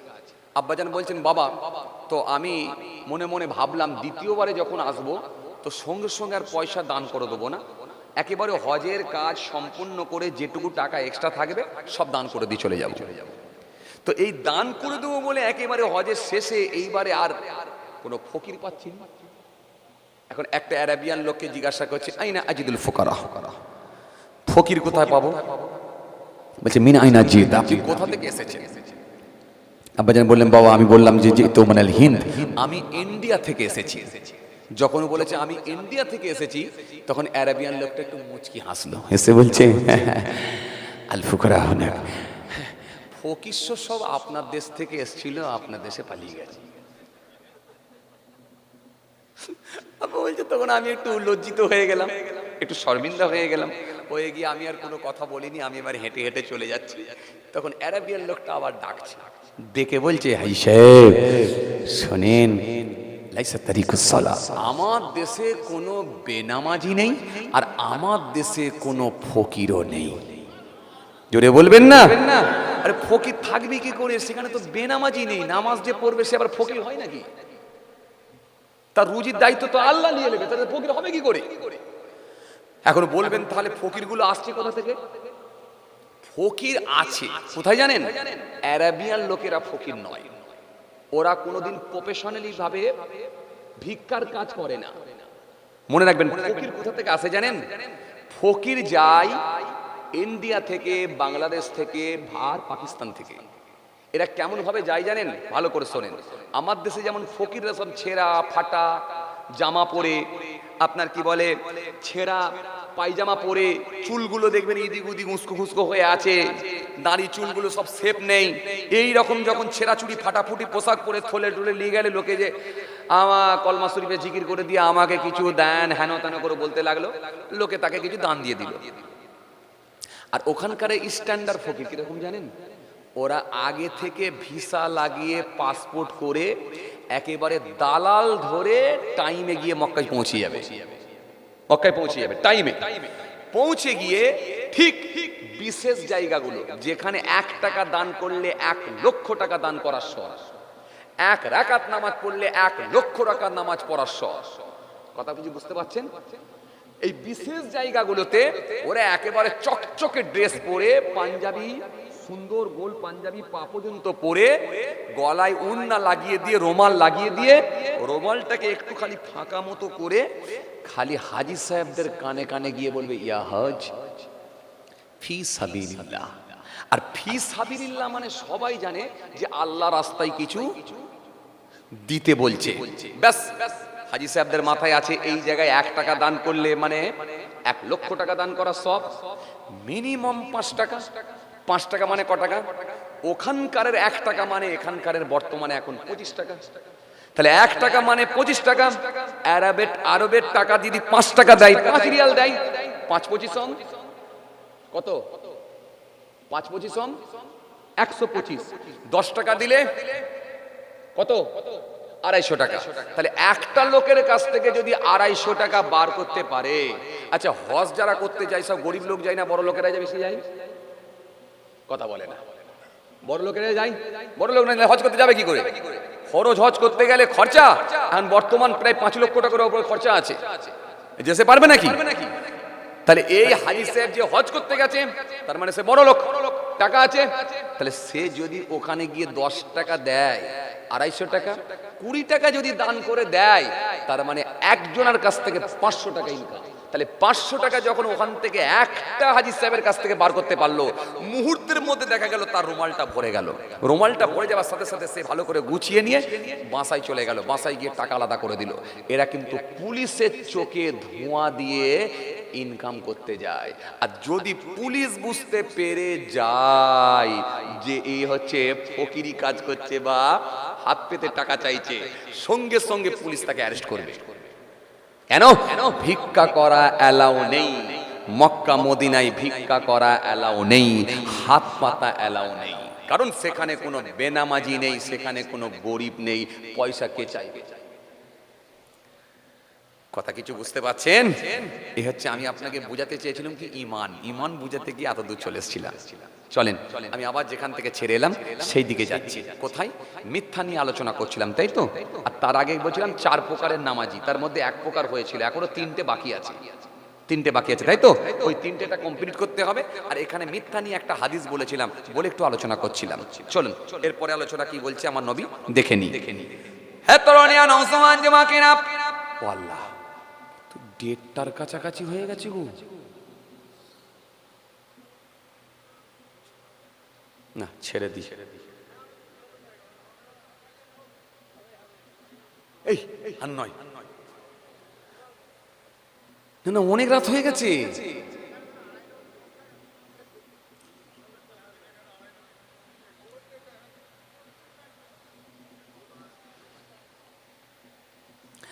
হে তরুণিয়া নওজওয়ান জামাকিনা, ইয়া মাই মুরব্বিয়ানিরা, বাবারা শুনে রেখে দিন বাবা, বাবারা জেনে রেখে দিন বাবা, যে কথা আপনাদের বলতে বলতে চলে এলাম।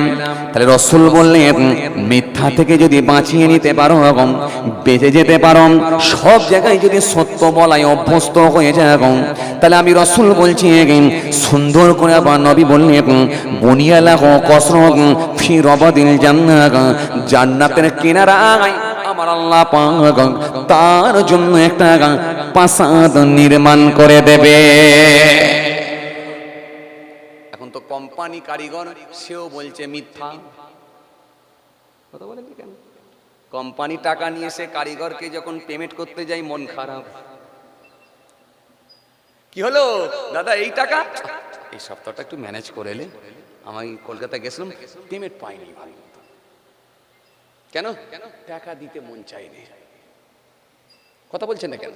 আর কারিগর যখন ঠিক করেছে যে আজকে কাজে যাবনি, সকালবেলা হ্যালো দাদা কি হলো রে এম করছি কেন? পেটে বিরাট লাগছে, পারবি না আজকে আসতে? আজকে মনে হচ্ছে পারবো না। ফোনটা রেখে দিয়ে বন্ধুকে বলছি কেমন দিলুম বল দেখিনি।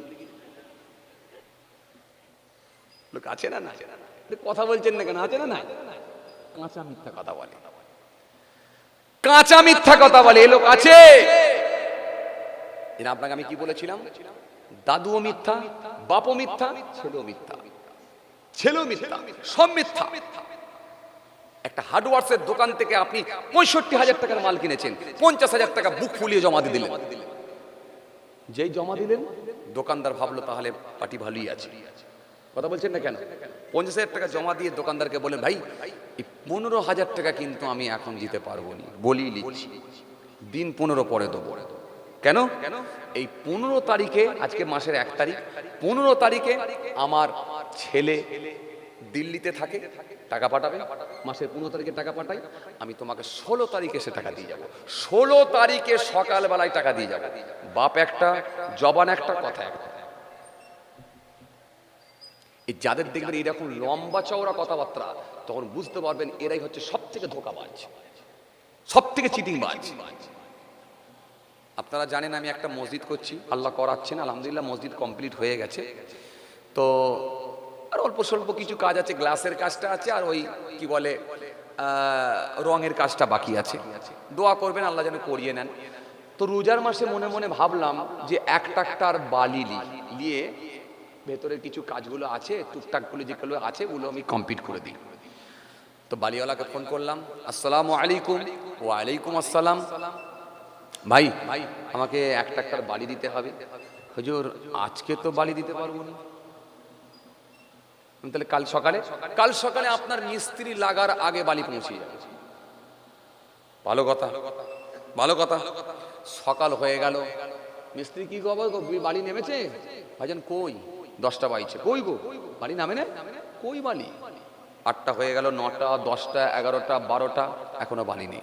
ফোন করে বললাম ভাই আপনি যে বললেন আজকে বালি ফেলবেন, ওহ আর বলেননি, ট্রাক্টর পাওয়া যাচ্ছে না। সে কি, তাহলে আপনি বললেন কালকে দিতে পারবো না, আজকে বললেন 100% ফেলে দেবো, এখনো বলছেন ট্রাক্টর পাওয়া যাচ্ছে না, আমি কি হবে? মিস্ত্রি বসে আছে। আচ্ছা আমি দেখছি, বিকেলের মধ্যে যদি ফেলে দিতে পারি তো ভালো, আর না হলে আপনাকে চিন্তা করতে হবে না, কালকে 100% ফেলবো। আজকে আর জোর দিয়ে বলতে পারবো না, রোজা রমজানের দিন মিথ্যা বলবো নি, কালকে কিন্তু 100% বালি পড়ে যাবে। পরে শুনছি সে বলছে রোজা রমজানের দিন মিথ্যা বলবো নি, পরে শুনছি নিজেই রোজা রাখেন। অবস্থা বুঝতে পারছেন? সেদিনে আর হলোই নি, তারপর দিনে হলো। আজকে অবস্থা কোথায় বুঝতে পারছেন? এই তো অবস্থা। আপনি যেই 50,000 টাকা জমা দিলেন, বিশ্বাসের জায়গা তৈরি হয়ে যাবার পরই বলছে 15 তারিখে টাকা ফেলে দেবো। 15 তারিখে ছেলে টাকা পাঠাবে, 16 তারিখে এসে দিয়ে যাবো। আমি বলে নিয়ে যাও, কোনো চাপ নেই। 16 তারিখ হয়ে গেল, 17 তারিখ হয়ে গেল, 18 তারিখ হয়ে গেল, কই গো টাকা কই গো? ফোন লাগিয়ে আসসালামু আলাইকুম। ওয়ালাইকুম আসসালাম। ভাই আপনি যে বললেন টাকা পাঠাবো, তোর টাকা কি হলো? বলে আরে বলুনি, সে কোম্পানি আমার ছেলেকে টাকা দেওয়ার কথা, কি জানি কি হয়েছে বলতে পারছি না, সেই 25 তারিখ করে টাকা দেওয়ার কথা। যাক একটু তুমি কদিন মানিয়ে নাও, আমি তো আর ঘর ছেড়ে পালাচ্ছি না, তুমি 25 তারিখে টাকা পাঠাও, 26 তারিখে 100% সকালবেলা যে টাকা দিয়ে যাবে। ভালো কথা। 25 হয়ে গেল, 26 হয়ে গেল, 27 হয়ে গেল, 28 হয়ে গেল, 29 তারিখ হয়ে গেল, 30 তারিখ হয়ে গেল। মাসের 1 তারিখ যখন হয়ে গেল, তখন লোকটি এবার ফোন করছে ফের কাকে? ওই খদ্দেরকে। হ্যালো আসসালামু আলাইকুম, আপনি যে বললেন 25 তারিখে 26 তারিখে টাকা দিয়ে যাবো, ওই তো 1 তারিখ হয়ে গেল, টাকা কবে দেবেন? তখন বলছে তুমি না যখন তখন ফোন করো। বলে কেন? আমি টাকা দিয়ে যাওয়ার কথা, আপনি টাকা পাঠাননি, আবার ফোন করছি, এটা অন্যায়। বলে জানো আমি কত বিপদের মধ্যে আছি? বলে কি বিপদের মধ্যে আছো? বলে গতকালকে আমার শ্বশুরটা না মারা গেছে, এই টাটকা তাকে কবর দিয়ে এলাম, আমি শ্বশুর বাড়িতে আছি, কত বিপদের মধ্যে আছি জানো, একটু সময় দাও, কলমাখানিটা হোক, আমি যে টাকা দিয়ে আসছি। ঘরে গিয়ে দেখে শ্বশুর জ্যান্ত অবস্থায় ঘুরছে।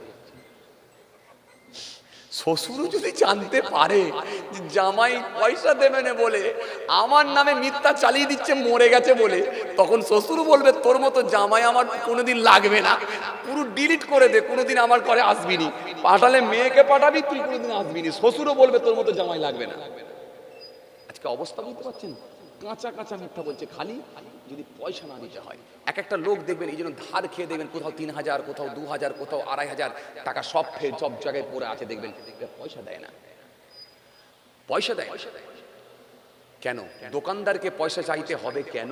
আপনি যদি ইমানদার হন, আপনার দায়িত্ব দোকানদারের হাতে পয়সা তুলে দেওয়া। 15,000 টাকা আপনি জোগাড় করতে পারেননি তো কি হয়েছে, আপনি 5,000 টাকা জোগাড় করে অন্তত তার জায়গায় তুলে দিয়ে আসুন, দিয়ে বলুন ভাই আমি 5,000 টাকা পেয়েছি, জোগাড় করে দিলাম, আর 10,000 টাকা আছে, আমি একটা ডেট লিখছি, সেই ডেটে ইনশাল্লাহ দিয়ে যাবো। অন্তত বিশ্বাসের জায়গা ঠিক ঠিক রাখুন, ইমানদারি ভাবে চলুন, অন্তত আপনি এই রকম চিটিংবাজি কেন করেন? এই লক্ষণটা ভালো লক্ষণ নয়। কেন? এজন্য আমার নবী একটা সুন্দর করে হাদিস দিলেন, ইযা হাদাসা কাযাবা ওয়া ইযা ওয়া'আদা খুলাফা। ওয়া ইযা তুমিয়া খান। আল্লাহ নবী সুন্দর করে বললেন মুনাফিকের আলামত হবে তিনটা। এর মধ্যে এক নম্বর হলো ইযা হাদাসা কাযাবা, যখন সে কথা বলবে কথা দেখবে মিথ্যা কথা বলবে, সত্য কথা তার মুখ দিয়ে বেরোবে না। ইচ্ছাকৃতভাবে দেখবে মিথ্যা বলে বলে বলে বলে বলে বলে এমন মিথ্যা বলাই অভ্যস্ত হয়ে যাবে, সত্য কথা তার মুখ দিয়ে আর বেরোবে না। আমি রাসূল বলছি এই আলামতটা, এই লক্ষণটা ভালো লক্ষণ নয়। ইযা হাদাসা কাযাবা, কথা বললে মিথ্যা বলবে, যখন সে কথা বলবে মিথ্যা বলবে, এটা হলো নাম্বার 1।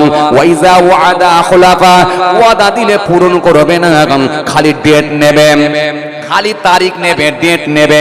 15 তারিখে দেব, 15 তারিখের পরে বলবে 28 তারিখে দেব, 28 তারিখের পরে বলবে 2 তারিখে দেব, 2 তারিখের পরে বলবে 13 তারিখে দেব। ডেটের পর ডেট নেবে, মাসের পর মাস চলে যাবে, বছরের পর বছর চলে যাবে, কিন্তু টাকা সে পেমেন্ট করবে না। আমি রাসূলুল্লাহ বলছি ওয়া ইযা ওয়াদা আখলাফা, ওয়াদা দিলে কিন্তু সে পূরণ করবে না। এরপরে আমার নবী বললেন আর একটা কথা বললেন ওয়া ইযা তুবিয়া খান। আল্লাহ নবী সুন্দর করে বললেন আর আমানতের খেয়ানত করবে। যখন এই তিনটে শর্ত, তিনটে কথা যখন মিলে যাবে, আমি রাসূলুল্লাহ বলছি সেই মানুষটাই হলো মুনাফিক। এবার আপনারা বলেন মার্কেটে মুনাফিক আছে না নাই? কথা বলছেন না কেন? আছে না নাই? আছে, আছে। আমি যদি মুনাফিকের নমুনা তুলি, মুনাফিক মিলিয়ে দেব। আমি যদি ফাসিকের নমুনা তুলি, ফাসিক মিলিয়ে দেব। আমি যদি মুরতাদের নমুনা তুলি, মুরতাদ মিলিয়ে দেব। আমি যদি কাফেরের নমুনা তুলি, কাফের মিলিয়ে দেব, বেঈমান মিলিয়ে দেব। তখন দেখবেন আমরা কেউ আর ভালো নেই, আমরা কেউ না কেউ মুনাফিকের লিস্ট, কেউ না কেউ বেঈমানের লিস্ট, কেউ না কেউ ফাসিকের লিস্ট, কেউ না কেউ মুরতাদের লিস্টে আমাদের নাম ঢুকে বসে আছেন। এখন এমনি যদি কাউকে মুনাফিক বলা হয়, লাঠি নিয়ে ছুটে আসবে। আরে কথা বলছেন না কেন? এই মুনাফিক এদিকে আয়, ছাড়বে? তুমি হুজুর হও আর যে হাজী সাহেব হও, বাঁশ দেখেছো? মেরে হেলবো না? কথা বলছেন না কেন? মেরে হেলবো? হ্যাঁ, এত বড় সাহস, তুমি আমাকে মুনাফিক বললে? বলবি কি বলবো না? এখন কাউকে যদি বলে এই জানোয়ারের বাচ্চা এদিকে আয়, মেরে হেলবে না? কথা বলে না। এই জানোয়ারের বাচ্চা এদিকে আয়, লাঠি নিয়ে বেরোবে কি বেরোবে না? তোর এত বড় হিম্মত, তুই আমাকে জানোয়ারের বাচ্চা বললি? আর যদি একটু ঘুরিয়ে দেন, ঘুরিয়ে দিয়ে বলে তুই যা কাজ করলি না বাবু, পুরো বাঘের বাচ্চার মতো। কথা বলছে না কেন? তুই যা কাজ করেছিস পুরো বাঘের বাচ্চা, আয় বাঘের বাচ্চা এদিকে আয়। তখন ছাতি ফুলিয়ে বলছে আমি এরকমই ঘটাই। কথা বলছেন না কেন? তার মানে বাঘের বাচ্চা বললে কোনো সমস্যা নেই, কিন্তু জানোয়ারের বাচ্চা বললে কথা বলে না। জানোয়ারের বাচ্চা বললে সমস্যা আছে। এখন ডাইরেক্ট যদি কাউকে মুনাফিক বলা হয়, সমস্যা আছে। ফাসিক বললে সমস্যা আছে, বেঈমান বললে সমস্যা আছে, মুরতাদ বললে সমস্যা আছে। যখন আলামতগুলো, নমুনাগুলো, সিমটমগুলো তুলে ধরবো না, তখন তো সে মাথা চুলকে বলবে ও বাবা, এগুলো তো আমার ভেতরই আছে। কথা বলছেন না কেন? কথা কিছু বলেন, ঘুম পাচ্ছে? হ্যাঁ, চলুন এবারে আমার নবী তাআলা কি বললেন। এই মুনাফিকের আলামত হবে তিনটা। এক নাম্বার হবে কথা বলবে, মিথ্যা বলবে। দ্বিতীয় নাম্বার হবে ওয়াদা দিবে, পূরণ করবে না। ধার খাবে তো টাকা দেবে না, ওয়াদা দিলে পূরণ করবে না। আর 3 নম্বর হলো আমানতের খিয়ানত করবে। তিনটে শর্তই যখন মিলে যাবে, বুঝে নেবে ওই ব্যক্তিটাই হলো মুনাফিক। এই মুনাফিক লোকটা কোথায় থাকবে? আল্লাহ সুন্দর করে বলেন হাবিব শুনে রেখে দেন, এই মুনাফিকের ঠিকানাটা কোথায় হবে একবার শুনে রেখে দেন। ওই মুনাফিকটা থাকবে কোথায় একবার জেনে রেখে দেন। আমি আল্লাহ বলছি ইন্নাল মুনাফিকিনা ফিদ্দারকিল আসফালি মিনান নার ওয়া লাম তাজিদ লাহুম নাসীরা। আল্লাহ সুন্দর করে বললেন নিশ্চয় মুনাফিকের ঠিকানা হবে জাহান্নামের নিম্ন স্থানে, জাহান্নামের নিচেতে ওরা বসবাস করবে। ওদের হাল কাফেরদের থেকেও ভয়ঙ্কর হয়ে যাবে। ওয়ালাম তাজিদ লাহুম নাসীরা, তাদেরকে সুপারিশ করা কেউ থাকবে না, সাহায্যকারী কেউ থাকবে না, সুপারিশ করার কোনো লোক তারা পাবে না। ও আমার হাবিব শুনে রেখে নেন, কাফেরদের থেকেও তাদের হাল আরো ভয়ঙ্কর হয়ে যাবে।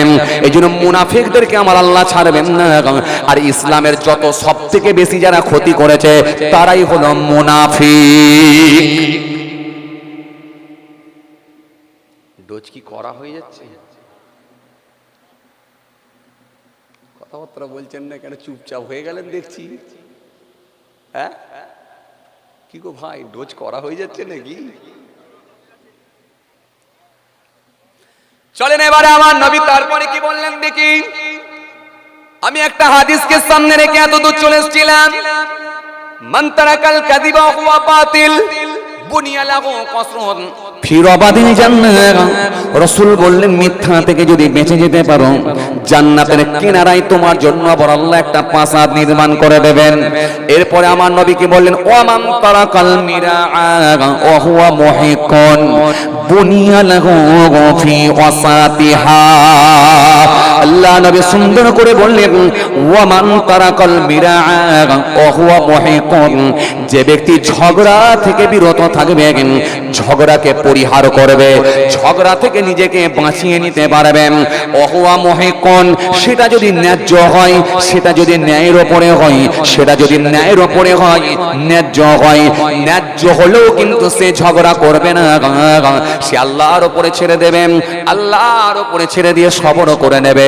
আমি রাসূলুল্লাহ বলছি, বুনিয়া লাহু ফি ওয়াসাতিহা, আল্লাহ তার উপরে এত খুশি হয়ে যায়, এত রাজি হয়ে যায়, আমার আল্লাহ পাক জান্নাতের মধ্যবর্তী স্থানে আমার আল্লাহ তার জন্য একটা প্রাসাদ নির্মাণ করে দেবে। খুব প্রয়োজনীয় হাদিসগুলো কিন্তু আপনাদের সামনে দিচ্ছি। এইগুলোই কিন্তু আমাদের এখন ম্যাক্সিমাম চলছে। এই যে এখন যে রোগগুলো বর্তমানে চলছে না, ক্যান্সার, সুগার, কথা বলছেন না কেন? ক্যান্সার, সুগার, জি, হার্ট ফেল, হার্ট অ্যাটাক, যেগুলো এখন বর্তমানে চলছে, আর এই গোনাগুলি বর্তমানে এখন চলছে। তবু কিছু দাড়িওয়ালা টুপিওয়ালা আছে দেখবেন, এগুলো হচ্ছে মারাত্মক ভাইরাস, যেগুলো বর্তমানে এখন সবার ভেতরে ঢুকে আছে।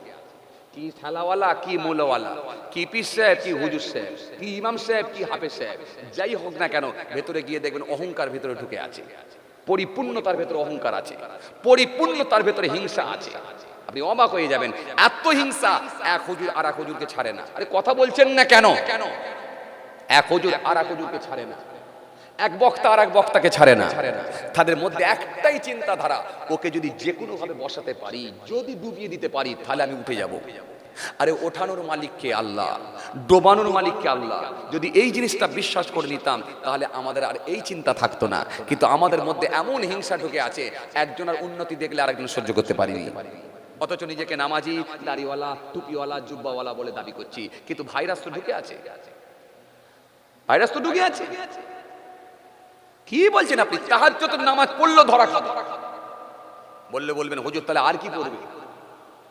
তাহাজ্জুদের নামাজ যে লোকটা পড়ছে, তার মানে পাঁচ ওয়াক্ত নামাজ তো মিস নেই। পাঁচ ওয়াক্ত নামাজ মিস দিয়ে কোনোদিন তাহাজ্জুদের নামাজ কেউ পড়ে? তাহাজ্জুদ পড়ছে মানে নিশ্চয়ই পাঁচ ওয়াক্ত তো আছেই। তাহলে পাঁচ ওয়াক্ত পড়ে তাহাজ্জুদ যদি পড়ে, ইশরাকের নামাজ যদি পড়ে, এরপরে আবার কি পড়বে? এরপরও আপনি গুনাহগার বলছেন? এই লোকটা এখনো পর্যন্ত বলছেন ভালো লোক নয়। আপনাকে এক মিনিটে প্রমাণ করে দেবো ভালো লোক হতে পারে নাই, এক মিনিটে। যদি বলেন কেমন করে? তাহাজ্জুদের নামাজ পড়ে জিকির করেছে, তাহাজ্জুদের নামাজ পড়েছে, সবই ঠিক আছে, ফজরের নামাজও পড়েছে, সবই ঠিক আছে। কিন্তু ফজরের নামাজ পড়ে যখন ওই এক কাপ চা খেতে গিয়েছিল, লাল চা খেতে গিয়েছিল ভাইপোর দোকানে, ওখানে গিয়ে গোলমাল। কথা কিছু বুঝতে পারেনি না? বুঝতে পেরেছেন?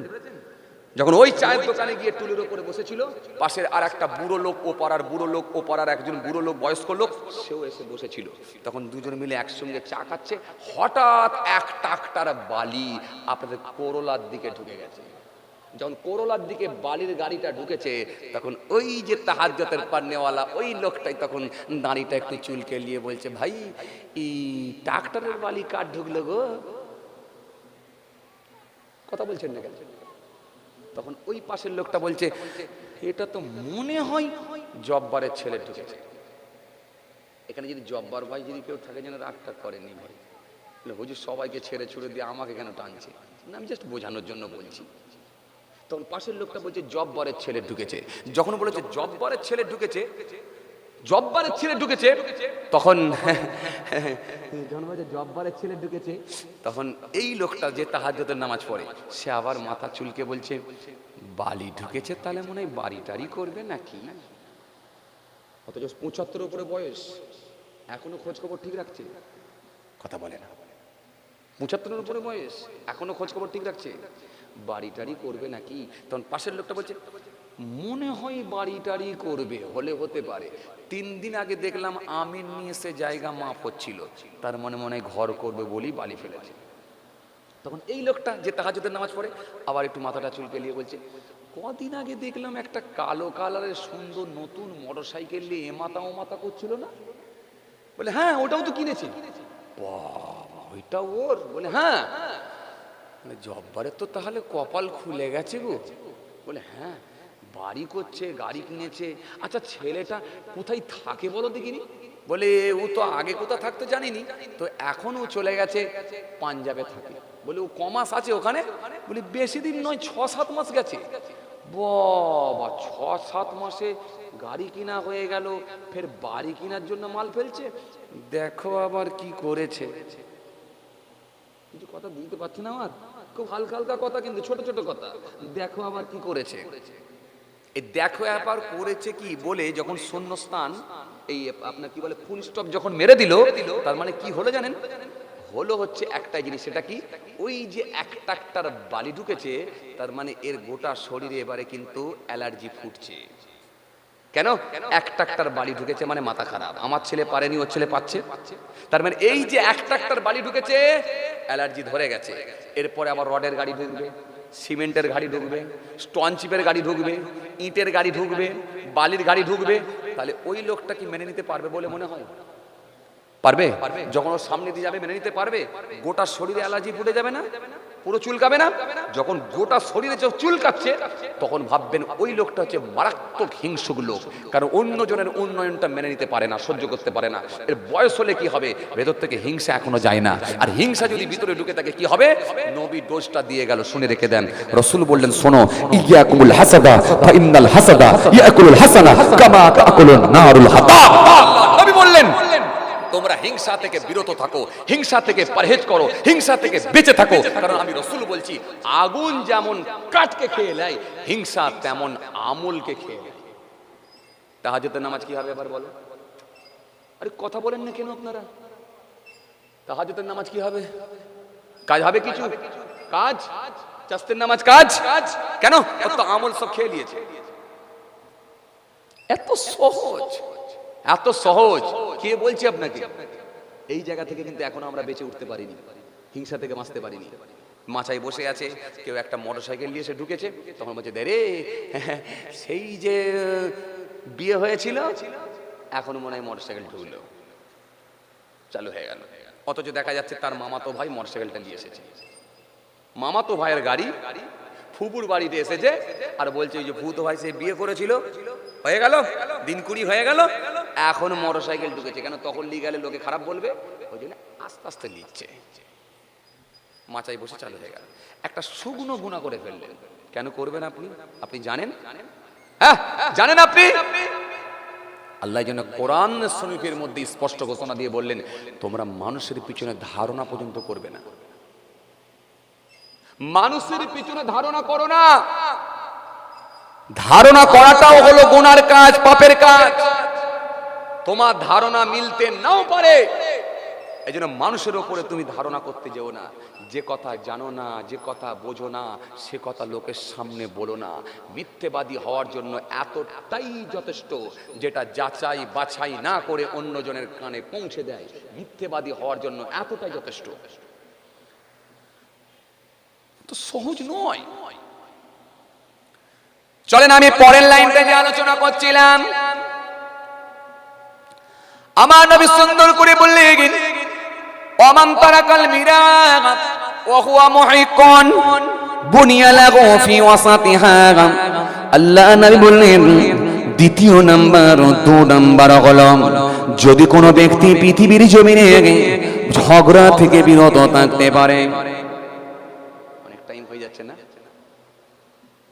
টাইম অনেক হয়ে যাচ্ছে না? হ্যাঁ বলছি টাইম অনেক হয়ে যাচ্ছে তো। আল্লাহ একবার 1:45, 1:45 হয়ে গেছে। এই না ভাই, এই না আর না, আবার অন্য সময় হবে, অন্য সময় হবে। উড়ি সর্বনাশ, 1:45। এই না চলেন, ও দাঁড়িয়ে কিয়াম করে আর ওই দোয়া করতে করতে হয়ে যাবে। এই না আর নয়, 1:45 হয়ে গেছে। আমি ভেবেছি একটাই ছেড়ে দেবো। না না, ও আল্লাহু আকবার, অনেক টাইম লেগে যাবে। ও আমাদের ওয়াচ করা মুখ, একটা বলতে গেলে আর একটা চলে আসবে। ওয়াচ করা মুখ, বুঝতে পারছেন না? একটা বলতে গিয়ে আর একটা এসে যাবে, এটাই হচ্ছে ব্যাপার। ওয়াচ করা লোকেদের না ভান্ডারে স্টকে অনেক মাল রাখতে হয়। কখন কোনটা প্রয়োজন পড়বে, যখন যেটা প্রয়োজন পড়বে টেনে বার করতে হয়। বুঝতে পারছেন? এই জন্য আমরা ওয়াচ করার লোক, একটা টানতে গেলে আর একটা বেরিয়ে আসে। কথা বুঝছেন? চলেন আর নয়, এই আর নয় ভাই আমার, আধ ঘন্টা নয় ভাই আমার, অনেক টাইম হয়ে গেছে। 1:45 কিয়াম করব, দোয়া করব, করতে করতে 2টোই হয়ে যাবে। আর নয় ভাই আমার, একবার তাকবীর দেন তো, নারে তাকবীর। তো রোজার মাসের আওয়াজ হলো, একটু সবাই মিলে দেন, ঝেড়ে দেন, নারে তাকবীর। থাকবেন আপনারা? এই শেখ বলছেন তো, চলে বলেন থাকবেন তো, বর্ষা দেন থাকবেন তো, যা থাকবেন না হাত তুলুন। এই তো চাচা এখনো তুলে রেখেছে, বুঝে উঠতে পারে না, তাই না? হঠাৎই বড় বাম্পার পড়েছে। ভাই আমরা হচ্ছে ওয়াচ করার লোক, কথা বলছে, সারা রাত জেগে থাকি আর লোককে জাগিয়ে রাখি, এটাই সিস্টেম। কথা বুঝতে পারছেন? এ রাতের বেলা কোন জায়গায় কি ডোজ মেরে কেমন করে ঘুমটুম ছাড়িয়ে দিয়ে ঠিক জায়গায় পৌঁছে দিতে হয়, ওর লাইন আমাদের জানা আছে। সকাল পর্যন্ত ওয়াচ করি, কথা বুঝতে পারছেন না? এইভাবেই চলে। যাক, আবার আল্লাহ যদি কোনোদিন সুযোগ দেয় ইনশাল্লাহ আলোচনা হবে। আমার জন্য দোয়া করবেন, আমিও আপনাদের জন্য দোয়া করি, সকলে আমার জন্য দোয়া করবেন। আল্লাহ যদি ফের কোনোদিন সুযোগ করে দেয় ইনশাল্লাহ আলোচনা হবে। আসা যাওয়া তো ইনশাল্লাহ আছে, থাকবে। কি কথা ঠিক কি না? আসা যাওয়া তো আছে। বলে 2টো নাত। আচ্ছা ঠিক আছে, একটা নাত বলবো এখন, ভাইয়ের কথা আমি রাখবো, ভাইয়ের রিকোয়েস্ট রাখবো। আসেন ছোট্ট করে দাঁড়িয়ে সালাম পরে দোয়া করে দেবো। তাবারুক আছে নাকি? মাশাআল্লাহ, তাবারুক নিয়ে চলে আসছে। হ্যাঁ, ও বলতে গেলে আরো বেরিয়ে যাবে ভাই। এই না না না না, আর নয়, আবার অন্য সময় হবে, অন্য সময় হবে। ও বলতে গেলে বেরিয়ে চলে আসবে, আবার কোথা থেকে হাদিস কোরআন সব মাথায় এসে যাবে, একটার পর একটা।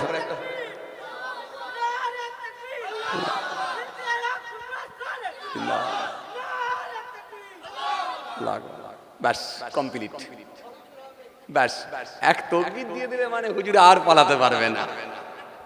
হাওড়া জেলার ছেলে বাবা, আমি তো জানি এটা হাওড়ায় পড়ছে তো। হ্যাঁ হ্যাঁ, যখন চট বিছিয়ে আওয়াজ হয় না, কিছু ছেলে বসে সাইটে, আমি বলছি সাইটে বসছে মানে চট তুলবে, কথা বুঝছেন না? চট তুলছে মানে কেন বলেন দেখিনি? চট তুলছে মানে কেন বুঝতে পারে না নাকি? মুসাফির, মা পয়সা চাইলি বলছে ফকির। তুই আমার কাছে কেন বলছিস? 5 টাকার একটা মুসাফির কলকাতা থেকে আসছে, সামনে মোর মাথায় একটা ঢেলে দিল, দি মায়ের কাছে যে বললো, মা বলছে কই রে পয়সা? খেয়ে নিয়েছি মুসাফির। হাত পাতলি বলছে আমি তো ফকির, পয়সা নেই। কথা বুঝতে পারেন? চলেন, খুব ভালো মানুষ আপনারা, নেক মানুষ, আল্লাহওয়ালা মানুষ, খুব সাদা মনের মানুষ। আল্লাহ আপনাদেরকে ভালো রাখেন, সুস্থ রাখেন, দোয়া করি আল্লাহ আমাদের প্রত্যেককে সিরাতুল মুস্তাকিমের পথের প্রতীক বানিয়ে দেন। আমরা জোরে বলি আল্লাহুম্মা আমিন। অল্প সময় কোরআন হাদিসকে সামনে রেখে কিছু প্রয়োজনীয় কথাবার্তাগুলো তুলছিলাম। বর্তমানে যেইগুলো আমাদের বেশি চলছে, এই দিকে লক্ষ্য করে কিছু হাদিস কোরআন দিয়ে কিছু সংস্কারমূলক আলোচনা হচ্ছিল। আলহামদুলিল্লাহ, আল্লাহ যদি ফের কোনো সুযোগ দেয় ইনশাআল্লাহ আলোচনা হবে। আসুন দাঁড়িয়ে একটু সালাম করে দোয়া করব। নবী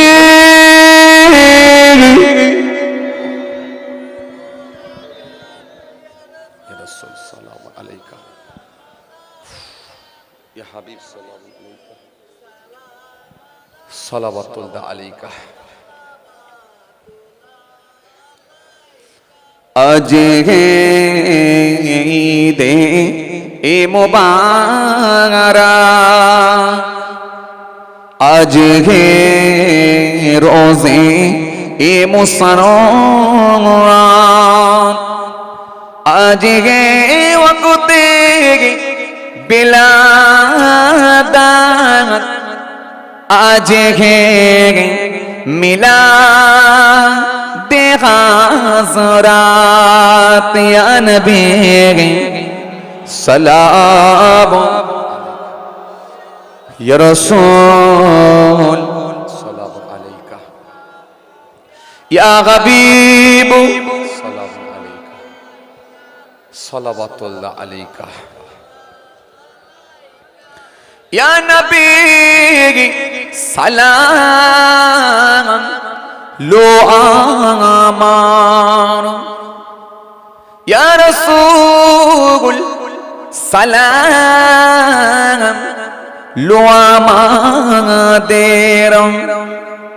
या हबीब सलाम लो बांगलान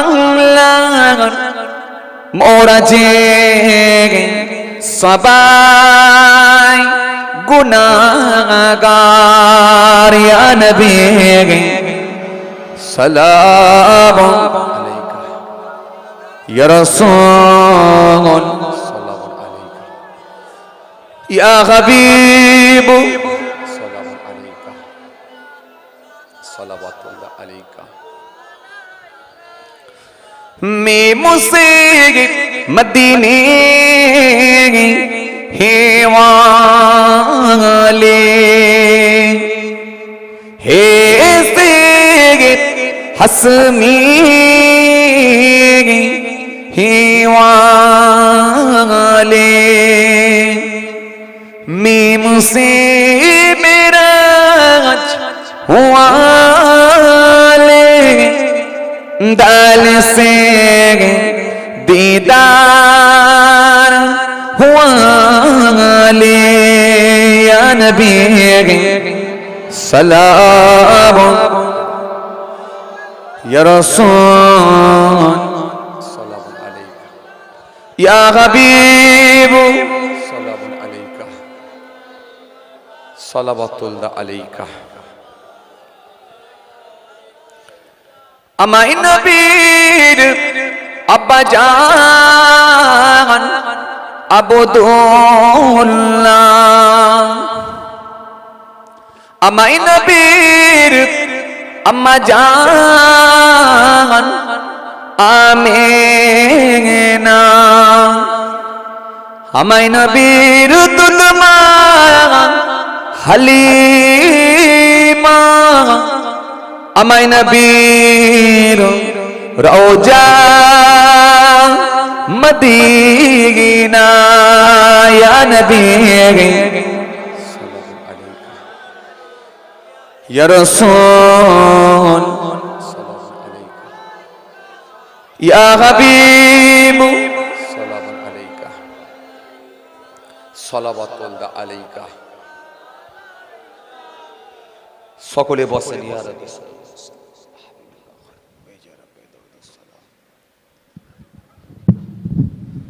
দরুদ শরীফ আল্লাহুম্মা সাল্লি আলা এই এখন বললে হয় জাস্ট টাচ একই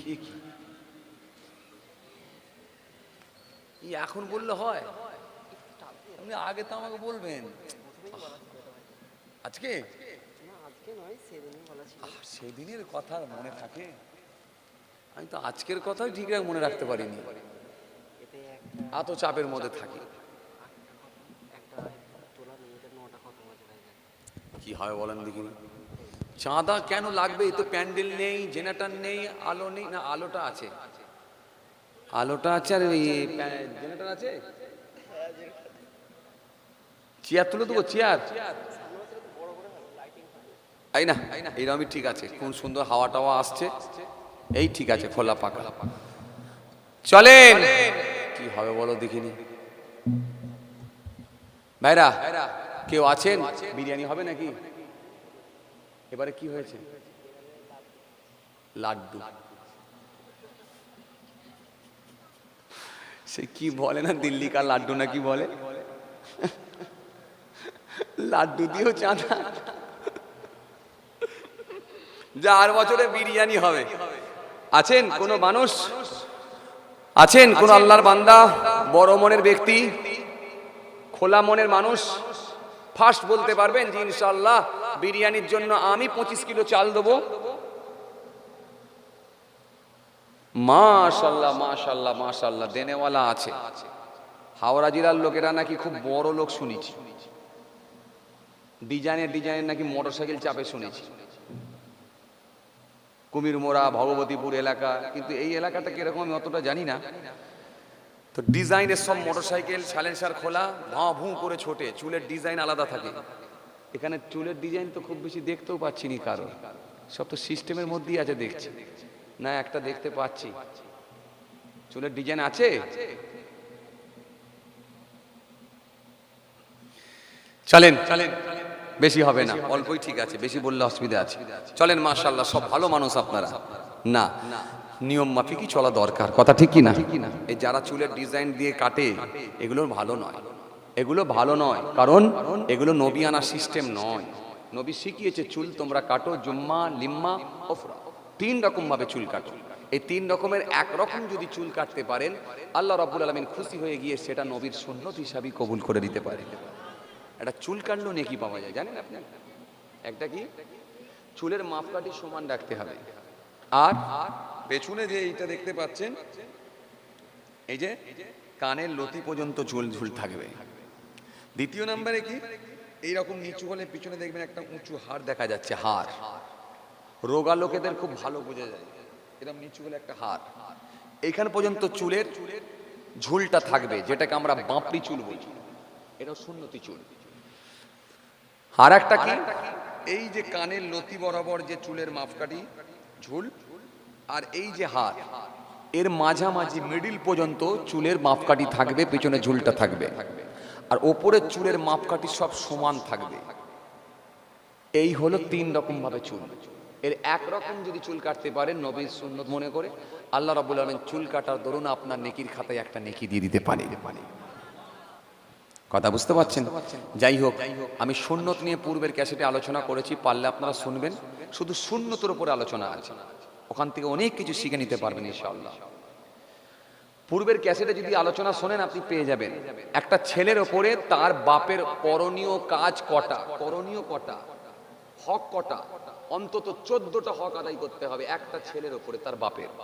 এই 14টা কি কি পূর্বের ক্যাসেটে যদি শোনেন আপনি পেয়ে যাবেন। পীরজাদা মাহফুজুল্লাহ হুসাইনি বলে সার্চ করবেন, ছেলের ওপরে বাপের হক কটা লিখবেন, পেয়ে যাবেন 14খানা কথা বলা আছে।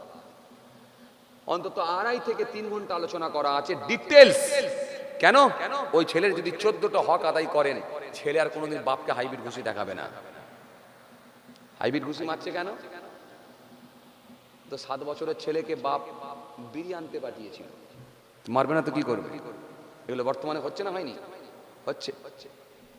যাই হোক, কথাই কথা বেড়ে যাচ্ছে। আমার ভাই সর্বপ্রথম মাশাআল্লাহ 25 কিলো চাল দেবেন বলেছেন। এই যে সর্বপ্রথম যে দিচ্ছে তার বেনিফিট আবার আলাদা আছে। একটা হাদিস এসেছে, হাদিসটা হযরতে আবু হুরায়রা রাদিয়াল্লাহু তাআলা আনহু থেকে বর্ণিত হাদিস। আল্লাহ রাসূল সাল্লাল্লাহু আলাইহি ওয়াসাল্লাম বলেন, কাউকে যদি নেক কাজের দিকে আহ্বান করা হয়, ডাকা হয়, তার ডাকে সারাদানকারী যে পরিমাণ সওয়াব পাবে, যিনি ডেকে তিনাকে ওই রাস্তা দেখিয়ে দেবেন, মহান আল্লাহ খুশি হয়ে গিয়ে তাকে ডবল সওয়াবের হকদার করবেন।